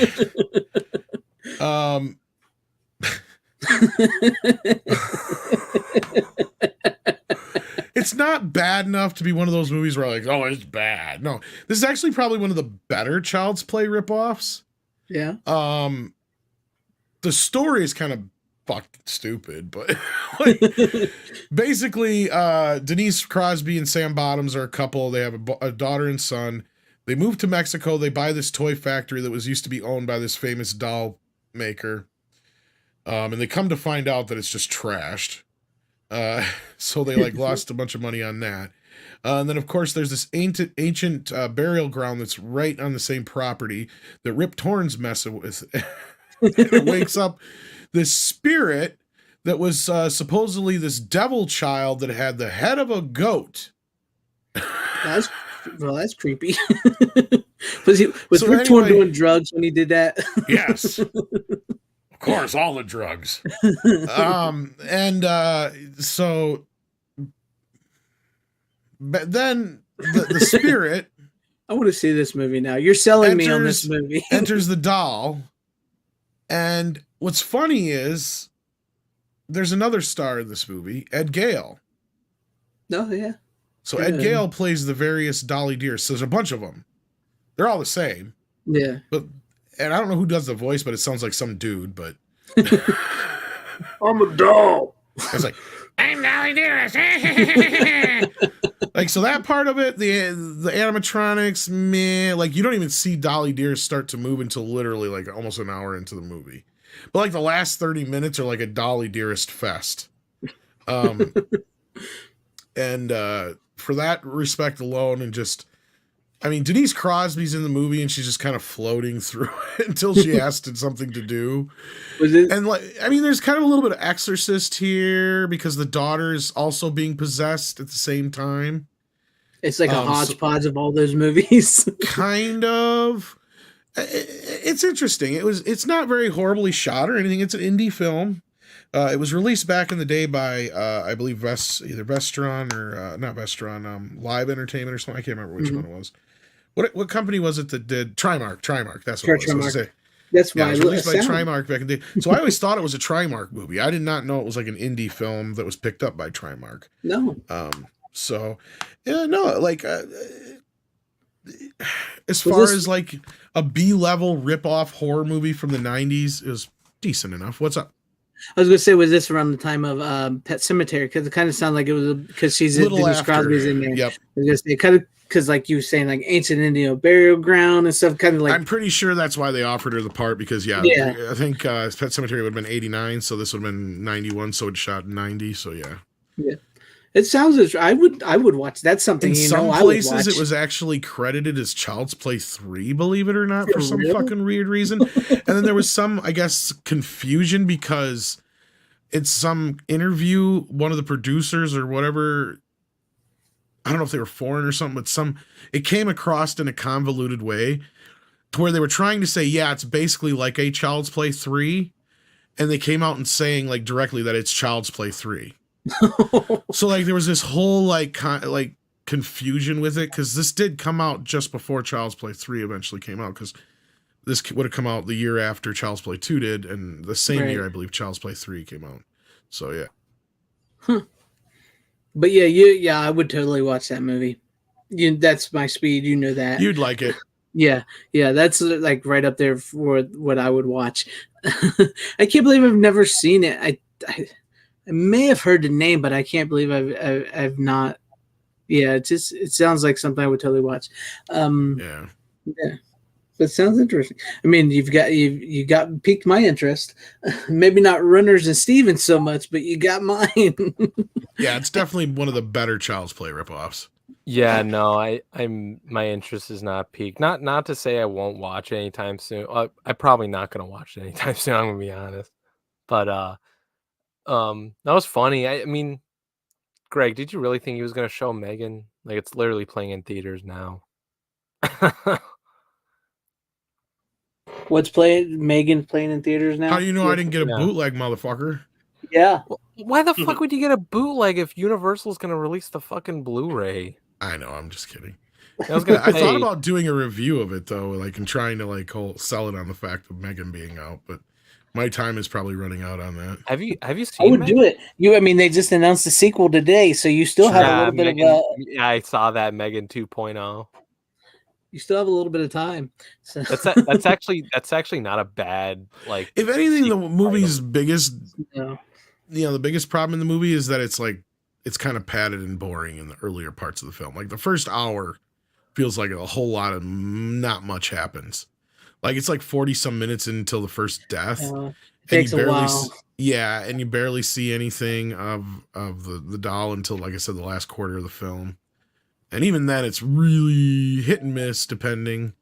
There's some that are really decent looking shots, some not so much. But considering the amount of money that was probably spent on it compared to Child's Play, I mean, it's pretty impressive. Oh, that's cool. And Gale actually looks better doing this stuff than he did as Chucky for some reason. And that could be possibly because the dresses help hiding more of his body. It works better, yeah. Yeah, you know what I'm saying? Where it doesn't look like somebody in a costume so much as opposed to, when they got her just running past the screen and you see her little feet go, and stuff like that. Yeah. Yeah, I could see that, yeah. Now, see, I'm definitely going to have to find this. Is it still available to buy on Blu-ray? Yeah, it should be. I just got it not too long ago from I think the last Vinegar Syndrome sale, if I remember right. Oh, okay. Well, then that's a going Vinegar on title. that's going on my Vinegar Syndrome list. I'm going to put that up on there. So that's another positive. One. It doesn't look horrible. Doesn't look great, but yeah. Yeah. I'm going to have to check it out. Good night, Brian Barth. Thank you for hanging with us. Yeah, I'm going to have to check that out. And if I was you, I would do that. You could get real creative with trying to get thinking people you're watching Megan and then lead them into Dolly Dearest. I don't know how I could sell that on a I don't know how you could, but not with a thumb giving it all away. And there's got to be a way.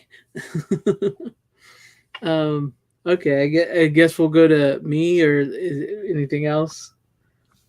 No, I think that's about it. I mean, there's a couple of special features on it, but nothing like worth really writing home about. I just want to see Rip Torn play a Mexican. I want to see that now.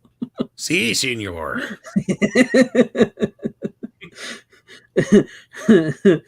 He's so bad at it. At first, I didn't realize he was Mexican.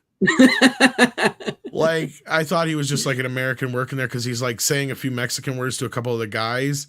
And then you realize he's kind of trying to talk with an accent. And you're like, oh shit, he's playing a Mexican. It just makes it even better. It makes it even better now. Oh. And I mean, Denise Crosby's serviceable, and she plays a typical mom. I mean, in that respect. So which movie is Rip Torn more out of place? Dolly Dearest or The Beastmaster? I don't know. I love him so much in both of them now. Like the Beastmaster, he's great in just because he's chewing the fucking scenery with that really bad nose and everything like that. But like this, he's just kind of fun, and in the role, I mean, he's kind of like he's only like him and the boy have kind of like a rapport going on because the boy keeps breaking into the dig site, and he's like, I can get in there where you can't, and stuff like that, you know, and until he starts actually having to hire people to help him, like the boy is kind of like him and the boy have kind of like a little thing going, and then whoa, no, I'm just kidding. Yeah, I suppose the way I turned that, it did sound wrong. No, but then after that, they kind of distance that part of it, and then Torn's just kind of hanging around digging until the end when he needs to be there, basically, and then at the end he still doesn't really do anything. I'm not gonna say who really does it. Like I kind of like the ending. Kind of left me scratching my head. So it's like, okay, that takes care of the evil. How? I don't understand this. Because it's in multiple dolls too. It's like it's not just one, so it's kind of like the whole Chucky thing in the. I was gonna say that sounds like Chucky ripped it off. All right, well, I'm going to put that on my Vinegar Syndrome list. That goes along with a bunch of other titles I have waiting to get from them. So I'm going to check that out. Thank you, Tom, for that recommendation.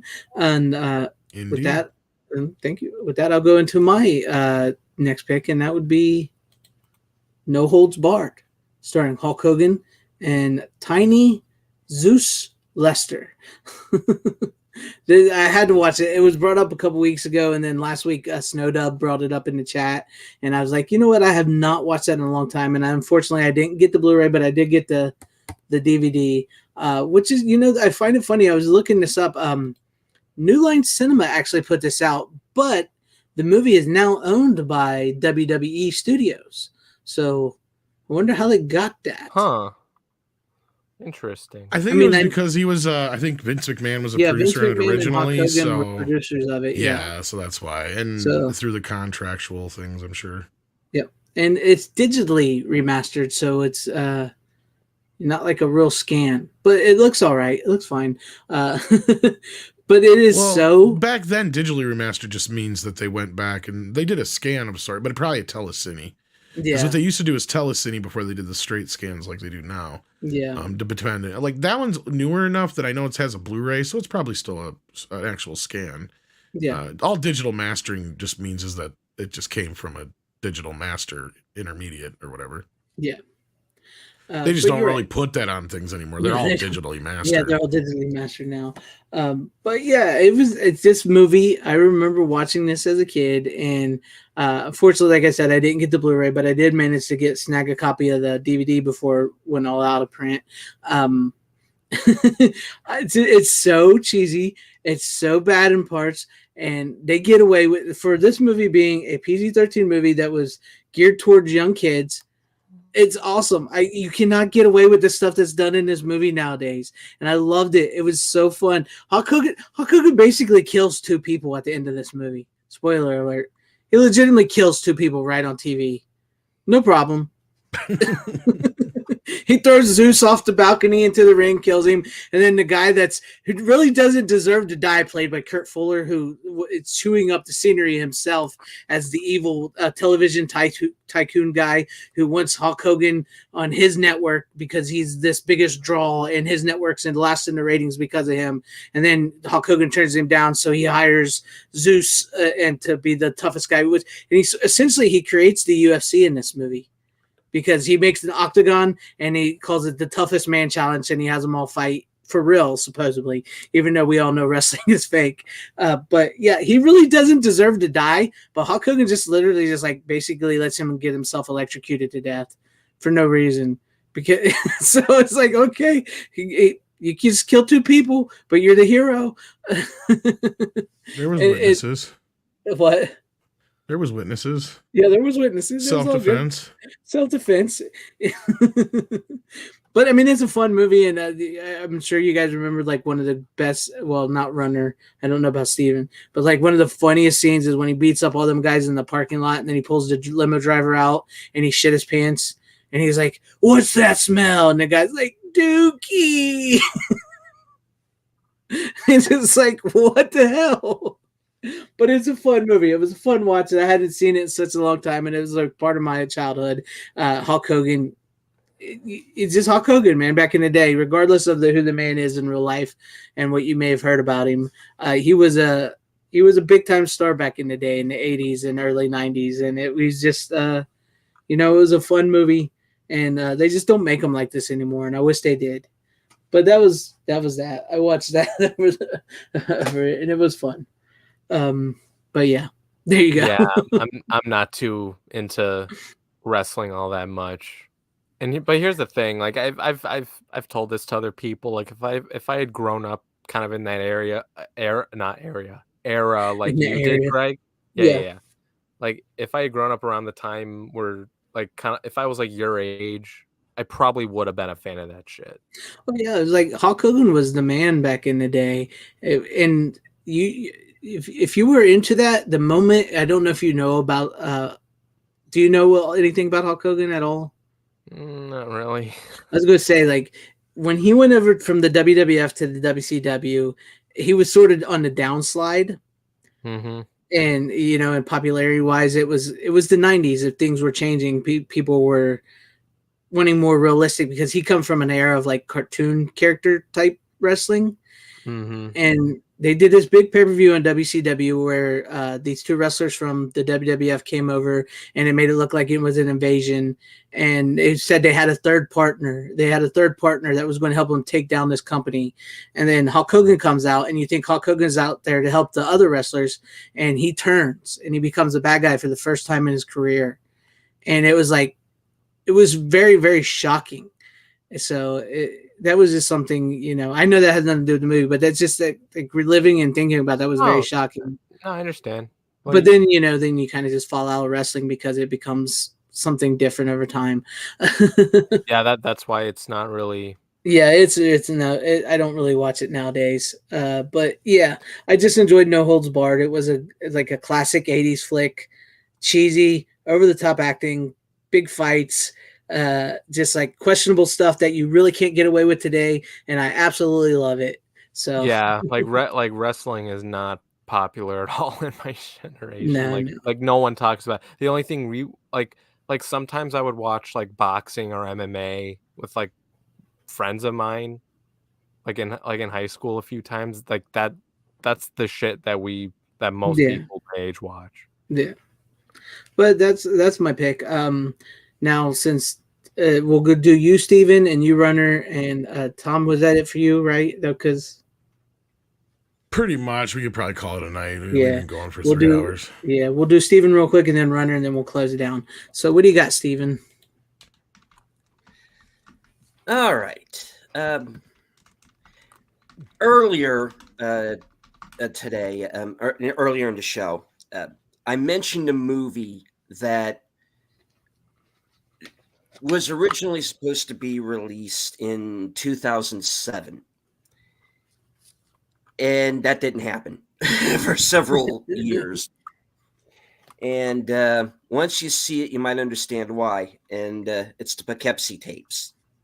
Never heard of it. Never heard of it. Okay. There's a reason for that. In Poughkeepsie. All right. Late in 2001, a SWAT team enters the home of a suspected serial killer. They don't find him. He's gone. But dun, dun, dun. I'm sorry. But the evidence of his crimes have been left behind. And that is the aforementioned Poughkeepsie Tapes. Is this like another found footage type thing? Up to a point.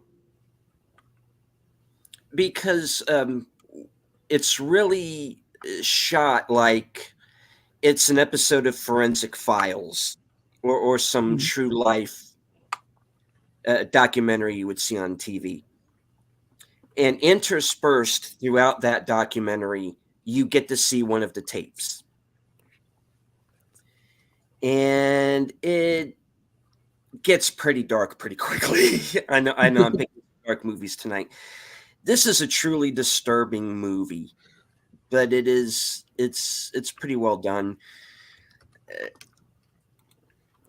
The FBI profiler that's part of the investigation into the killer says about the killer that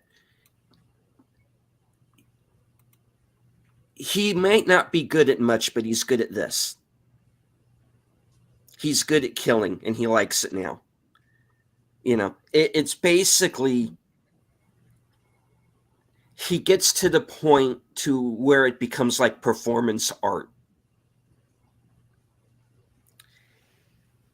And that's why he starts recording his crimes. He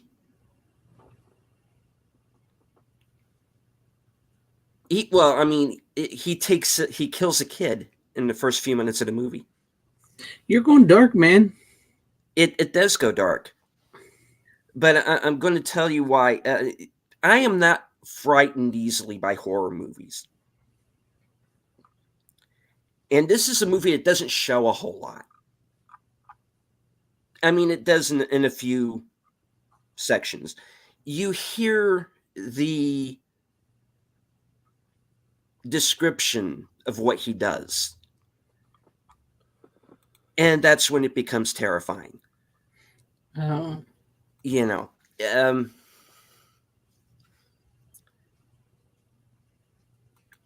I must don't know how to describe it. But the idea is that he changes his MO. So he's got the police and the FBI thinking that they're dealing with several different people when it's all him. Now he gets to the point to where he starts stalking this high school girl, and eventually one night he gets into her house and he kills her boyfriend and kidnaps this girl, and he keeps her for a number of years. Dang. Understand? And basically, this guy is every serial killer nightmare that you can think of. And he gets obsessed with this girl, and he decides to keep her. And starts forcing her to start killing people with him. And, like, because it's like to him, it's just, I am smarter than you. because he's two steps ahead of everybody throughout the film. Sounds like Henry Portrait of a Serial Killer. Yeah. And I tell you, I have been afraid to watch Henry Portrait of a Serial Killer. I've never seen it. I am afraid to watch that movie. I first heard it at Poughkeepsie Tapes on a podcast that used to be on YouTube, but now is on Spotify, called Double Feature, where they went beat by beat through the story of the movie. So by the time I finally saw it, I knew it was coming, and it still scared the hell out of me. Because this guy is just so calm when he's doing the worst things imaginable to people. There's a scene where he pretends to be a cop. And he finds this woman whose car's broken down on the side of the road and goes through this whole conversation with her. He's polite. He looks like anybody. That's the thing. He doesn't look like he's this frothing at the mouth crazy person. He just looks like you and me. Right. But he's got a fucking reptile brain, and he just doesn't care anymore, because he's, like the FBI agent says, he's good at it. So he's having this very calm, quiet conversation with this one. Oh, okay, she's safe. He's going to let her go. And then he goes, can I ask you a question? She says, sure. And he goes, how fucking stupid are you? And she's like, wait, what? Well, you get in a car with me. You don't ask to see a badge or anything. You just see a cop car. You just trust me. And then very calmly says to her what he's going to do to her. I mean, this guy is just like totally, he just doesn't care anymore. And this is kind of the antithesis of Blair Witch. Blair Witch is like I said, it's a campfire story. There are people like this guy out there, like the killer in this movie, and maybe not as prolific, and hope to God not as prolific, but it's just so realistic looking and sounding, and this kind of documentary feel that it has to it. It's really intense stuff. And, and you can understand once you've seen it why it was basically banned for so many years. Because when this movie was supposed to be released in 2007, there were posters up in every movie theater I went into. The trailer was before every movie. And then it just disappeared. And it became like this underground movie that nobody really had heard of, I remembered it because I remembered the trailer, and I remembered, once again, original poster art. This was it. Yeah. And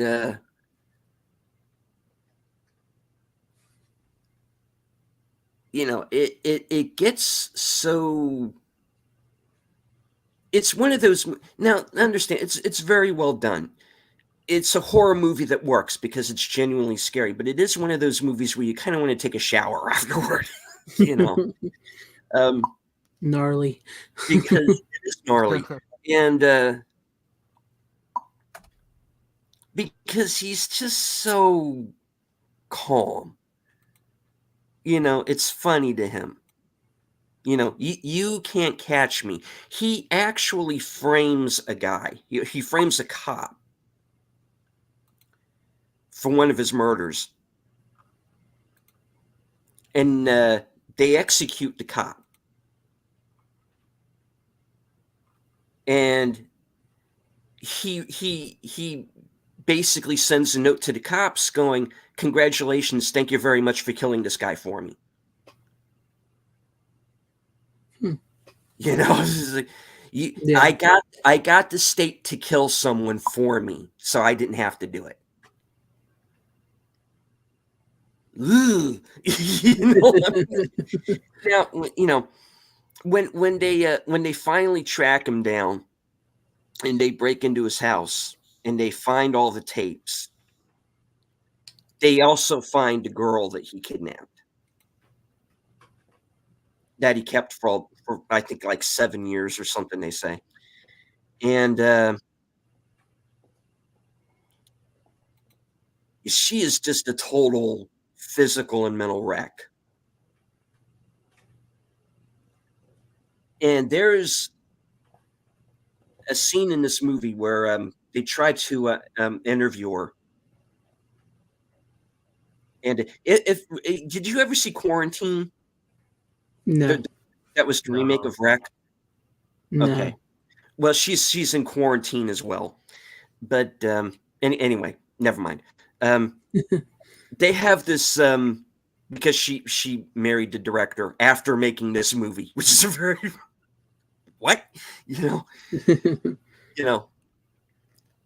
It's kind of like Camille Keaton and Mears Archie. You got married after that? Okay. Same thing here. So anyway, the film crew finally sits this woman down for an interview. And she's, she can't answer a question because she's been so, trained by this killer that what she's like, to every question she's like, what do you want me to say? I'll say whatever you want me to say. Because she can no longer function in the real world without this guy. Because he's so, mentally messed her up. And then she goes to like scratch her head, like kind of like this, but it's a stump because he's cut her arm off. Mm. And you get that jump scare of she's trying to scratch herself with this. Okay. But the scene that really is disturbing, and you see absolutely nothing,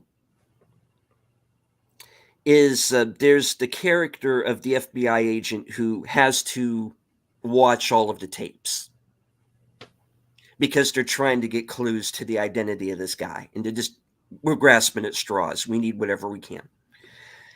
And there are so many tapes that he took some of them home. And his wife, curious, watches one of the tapes. And then he says, she wouldn't let me touch her for a year because she watched that tape. And that's basically it. This piece of slime basically gets away with it because he's so smart at that point, and he's 3 steps ahead of everybody the entire time. And I have not even scratched the surface of a lot of what happens in this movie, but when you go into sort of you get into disturbing movies, and Tyrell has said that Henry's by far the most disturbing film he's seen. This is probably that movie for me.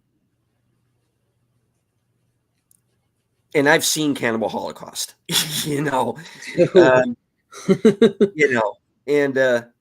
that movie is far more graphic with what they show,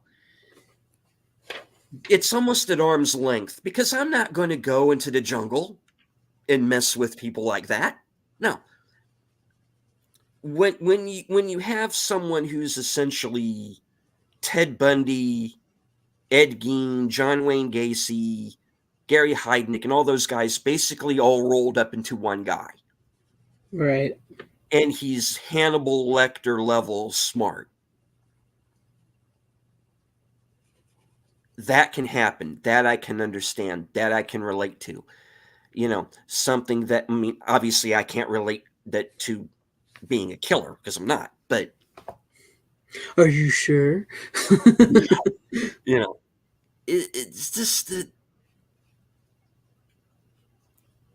he's just so calm, and he's so happy when he does it. It's just like I said, it becomes like performance art to him, and it's like, what has to happen to someone to just decide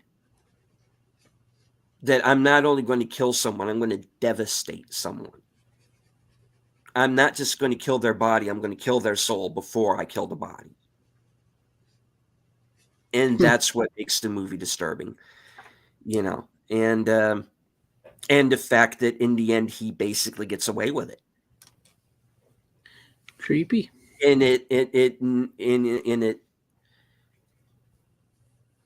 all gets like shoved under the rug because, and this is kind of the weird part of the movie, 9/11 happens right after this raid. So it's like bigger picture, but this guy is still out there, running around out there. Yeah. And and I didn't mean to go dark. I was going to pick another movie, but I brought this up because I'd mentioned it at the beginning of the show. That this was a movie that was essentially banned, and it became like this underground movie. Whereas with Blair Witch, you had this huge hype machine. This movie is real. These 3 people were really went missing, but this is a movie that's sort of quiet, hush hush. And you've got like people in overcoats. Hey, you want to copy Poughkeepsie Tapes? A little sample. And it basically wasn't even out on video until like I said just before I had seen that podcast when I had first, that was the first time I'd ever heard anybody review the movie. And that's like 10 years after it was supposed to be released. And this movie just it became this underground movie that people kind of knew about but didn't talk about. And it's, I mean, I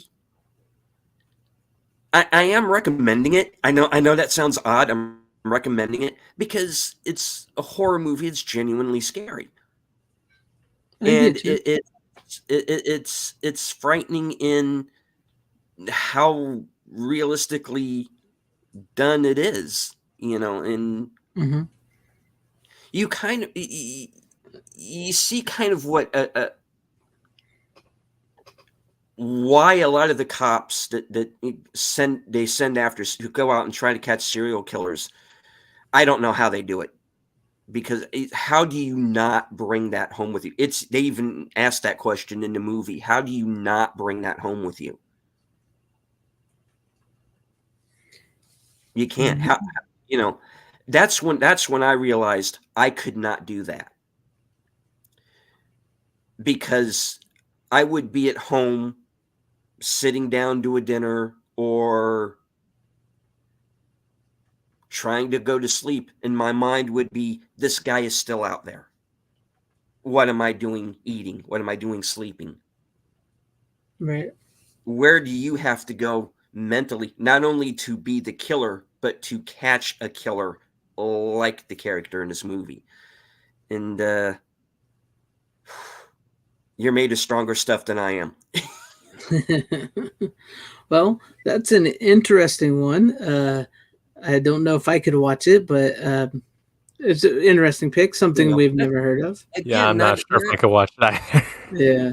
Again, not a movie for everybody, but it's very well made.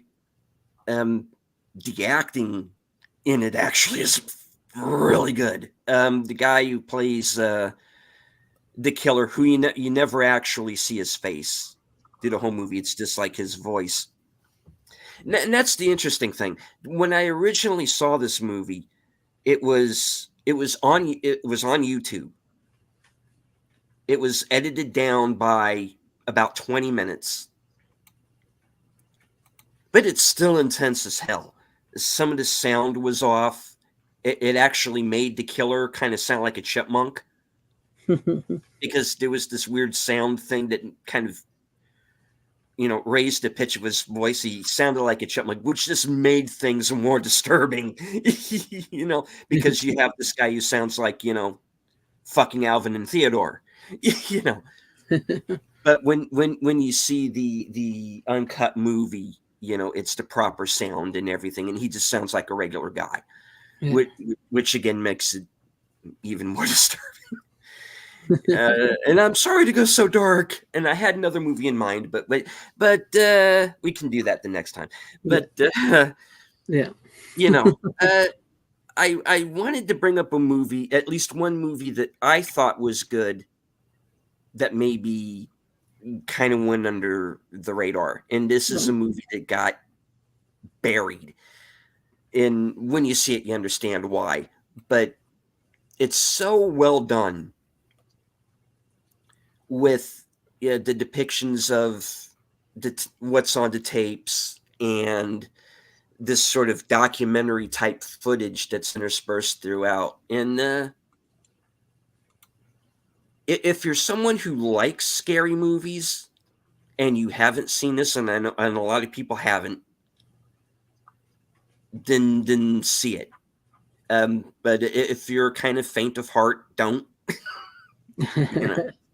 I get you. That's an interesting. I was awake for 3 days after I first saw it. That was the edited down version. That's an interesting one. I'll have to look at it. I don't think I could watch that, but that's an interesting pick for the night. So let's go to you, Runner, for your final pick, and then we'll close it down because we've been going for pretty long. All so right. Go on. Sweet. This movie is a foreign film. It's old-ish. I think it came out in 2000. I'm pretty sure. It is by Sony Picture Classics, and it's a fairly popular movie directed by Ang Lee, and that is Crouching Tiger, Hidden Dragon. That's a horror movie? A foreign movie. Oh, I thought you said it was a horror movie. I was like, that's not a horror movie. No, I said a foreign movie. My thing must have glitched when you talked. Well, there ain't one whore in that entire film. I didn't even get a poke. No, but I watched it a few days ago for the first time. It was a very interesting movie. Yeah. Pretty good. Cool. All right. I don't know what else to say. I'll say this. I have this problem whenever I watch a foreign film, not a horror film, a foreign film. What you said, like a horror film or a horror film. It was no, like no. What does he say? Foreign film. This is my problem. Is anytime they speak in a different language and I have to keep up with the subtitles, sometimes I'll get lost because they'll go away before, because I'm not done reading the subtitles, because I have that fucking problem personally. So what does they rewind it? Pause it. Fuck that, but the movie, it's good movie. It's a really good movie. Overall, I enjoyed it. I thought it was quite good. Nice. Okay. And I think this is the second title I have in the Sony Picture Classics when it comes to 4K. The other Sony Classics title I have on 4K is Whiplash. This ended up getting restocked on Best Buy as well, next to Philadelphia. So it was a cool find. I think you can get this. I think this is one of the movies that comes in the 30th anniversary collection set that Sony released. That big box set that came out last year. Yeah. I think Crouching Tiger, Hidden Dragon comes in. Yeah, it's in there. The Sony Classic set. Yeah. But like this is like the one out of all those other movies in that set that you can get individually. Nice. Yeah, but it's a good movie overall. At first when they started like floating and shit up in the air, I'm like, what the fuck am I watching? I'm like this is the most batshit like at first I thought to myself like, okay, this is a little bit dumb, but then once you watch the movie, you just kind of go for it. Just go with it. You just go with it, and it feels natural, and that's why I'm like. At first, I was like, "This is fucking dumb," and I'm like, "Oh, okay, I can roll with this." But you know, great cast too. Mm-hmm. Yeah, I'll need to rewatch it again sometime because anytime I watch these fucking movies, I can't keep up with the subtitles sometimes. I always have that problem. Just watch it in English. Yeah, like Random Brad said, watch the dub version. Well, I'll watch the dub version, but the dub version just oh my god, I don't know. Who cares? I'm not that much of a snob usually. Yeah, I watch the dub version. I don't give a crap. I'm not a snob, but like I don't know. I have this thing for like in my first viewing, I want to watch it the way it usually is supposed to be watched. You know what I mean? Well, like English subtitles isn't the way it's supposed to usually be watched. Well, I know, but that's how I can, you know, I want to watch it with the language it's supposed to be first, and then when I rewatch it, you better go learn Cantonese and watch that motherfucker. Yeah, watch that shit. Learn it, study it, breathe it in. Then you can truly watch Crouching Tiger, Hidden Dragon. No, because dub, like some things that are translated on dub, I don't know. It sounds weird. You know what I mean? Like, but I will watch it on dub. I actually enjoy the dub. I think it adds to the movie, especially when it's an older film too. Like this movie. Yeah, I would watch that dub because it adds to the charm of those type of movies.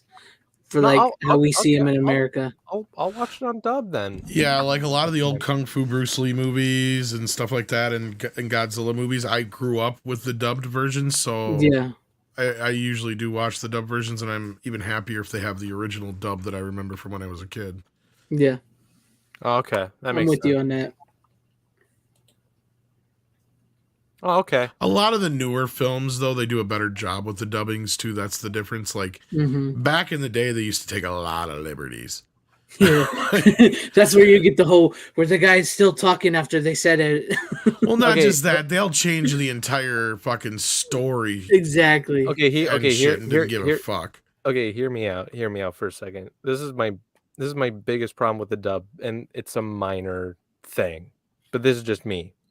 Like, you know how like when you watch something in English, you know, you can see my lips move, right? And you know what I'm saying coming out of it. Like it makes sense.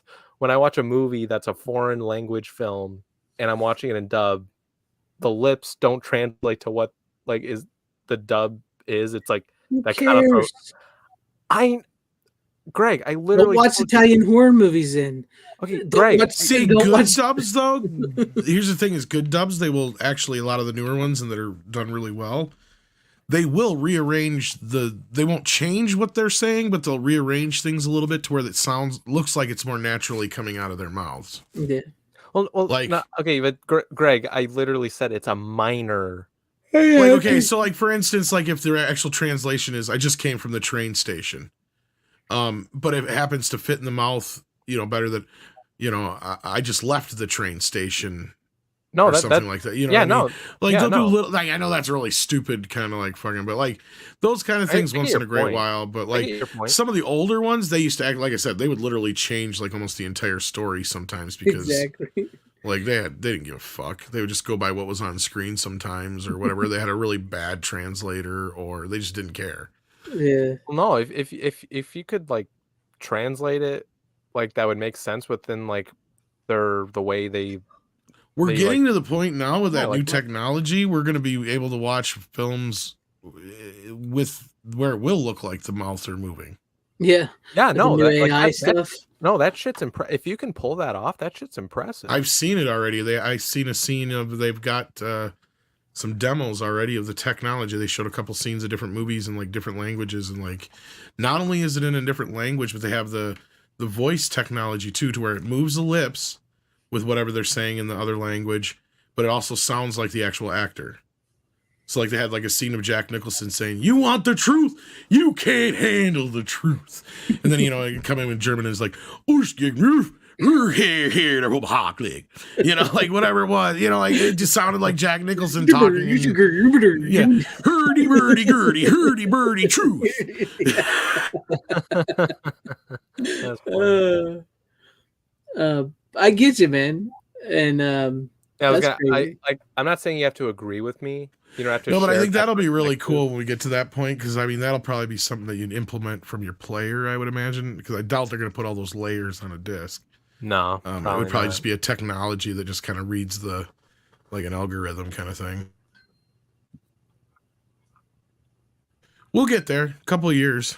Yeah. No, that was just that's a minor thing that I have with the part. Yeah, no, I get you. And I know a lot of people just prefer to watch it, and I get part of it is because you just want to hear the original performance, exactly, and the nuance, and that's fair, because a lot of times these other actors who are doing voice acting, it's like way two different worlds of what they're portraying in the voice, right? Because no, I watched Squid Game last year, and I watched it all in dub, and I kind of regret it, because I've heard. That's when I heard that they fucked it up. Yeah. Yeah, no, because here's the thing, because like I've heard so many people say that like, oh, like it's so much better when you switch it to the sub, because it's like the performances are so damn good, and I'm like, damn, I fucked up. So that's kind of why I don't do dub as well. From what I heard, the bigger problem was the translation was wrong. Okay, yeah, that makes sense. Like if you watched, because some people were watching, I think that was it. I can't remember which one was correct, but they were telling people don't watch the one version, because if it's the subtitle one, then it's the wrong version. But if you watch the closed caption or whatever, it's the correct version, because they had a bad translation or some shit like that. I'll say this. I don't think that matters with the dubbed version, though, so I have no idea on that part. But yeah, I did watch Cowboy Bebop on dub, and that was pretty good. See, cartoons are a little easier to. I know, but yeah, like fudge, that, but yeah. that worked pretty well for me. Plus, I mean, you had like good voice actors too. Because I can I can't stand watch. Like I've watched a few anime films and imported, like, you know, foreign animated films. I cannot usually watch those in the original voices. It's just too much. Like it's just like fuck it, just flip it over, because you can't really tell anyway. Oh, like yeah, the way they it's the way they talk and stuff. Yeah, I agree. So you're not really missing the nuance so much there. Sure. Yeah. I mean, they will change things around. Like I did compare, like I went through Akira, because I think it has like two different dubs and the subtitles. And between the three, they are variant, but it's like what I was saying earlier, like more or less variants in how they say things and the order they say them in. The same ideas are still there, but like, yeah. Yeah. I got the re-released 4K for that movie. I still need to watch it. I don't know which version I have, if it's like, because somebody told me there's like a difference between them. Like, I don't know. I've had it for a little while, but. That's what I've heard. I think somebody, like, or not somebody, but some people, I guess, thought that there was something wrong with the previous launch for it, so then they just re-released it. I have no idea. That's what I heard. All I know is I got it for pretty cheap, so I probably got whatever. It looks fine to me. Yeah, because the one I got, I think, is like a fixed version. I'd have to look and see what the problem was. Yeah. So yeah, Crouching Tiger, Hidden Dragon. Yeah, it's a beautifully shot film too. Or like, bitching wife hiding husband. Bitching wife hiding husband. Okay, that needs to be a fucking movie. Where is that fucking? That sounds like something Red would say. We're going to see Crouching Tiger, Hidden Dragon. Sounds like more like it should be bitching wife and hiding husband. Dumbass. Dumbass. Okay, that seriously, that should be a movie in and of itself. There you go. One of my favorite lines from that show always was, Red, do you think I'm smart? Is that what we're going to do today, Kitty? Fight? I remember that was funny. So we're going to fight. Oh man, he's a great actor, man. Kurtwood Smith, yeah, Kurtwood Smith, great. He's so great, great. But with all that being said, can great you picks. fly, Bobby? Yeah, can you fly, Bobby? Great picks tonight. Pick your feet in Poughkeepsie. Thank you guys for coming on once again, Tom, Steven, Runner. Thank you guys. Appreciate it. Hell to everybody that watched us, everybody in the chat. Thank you guys for hanging with us. We haven't gone this long in quite some time, so hope you enjoyed it. And yeah, I'm ready to crash. My bad. Yeah, me too. Me too. Nah, it's all good. It's all good. Don't worry about it. But thank you guys once again for coming on. Thank you for everybody watching. And you don't have to go home, but you can't stay here.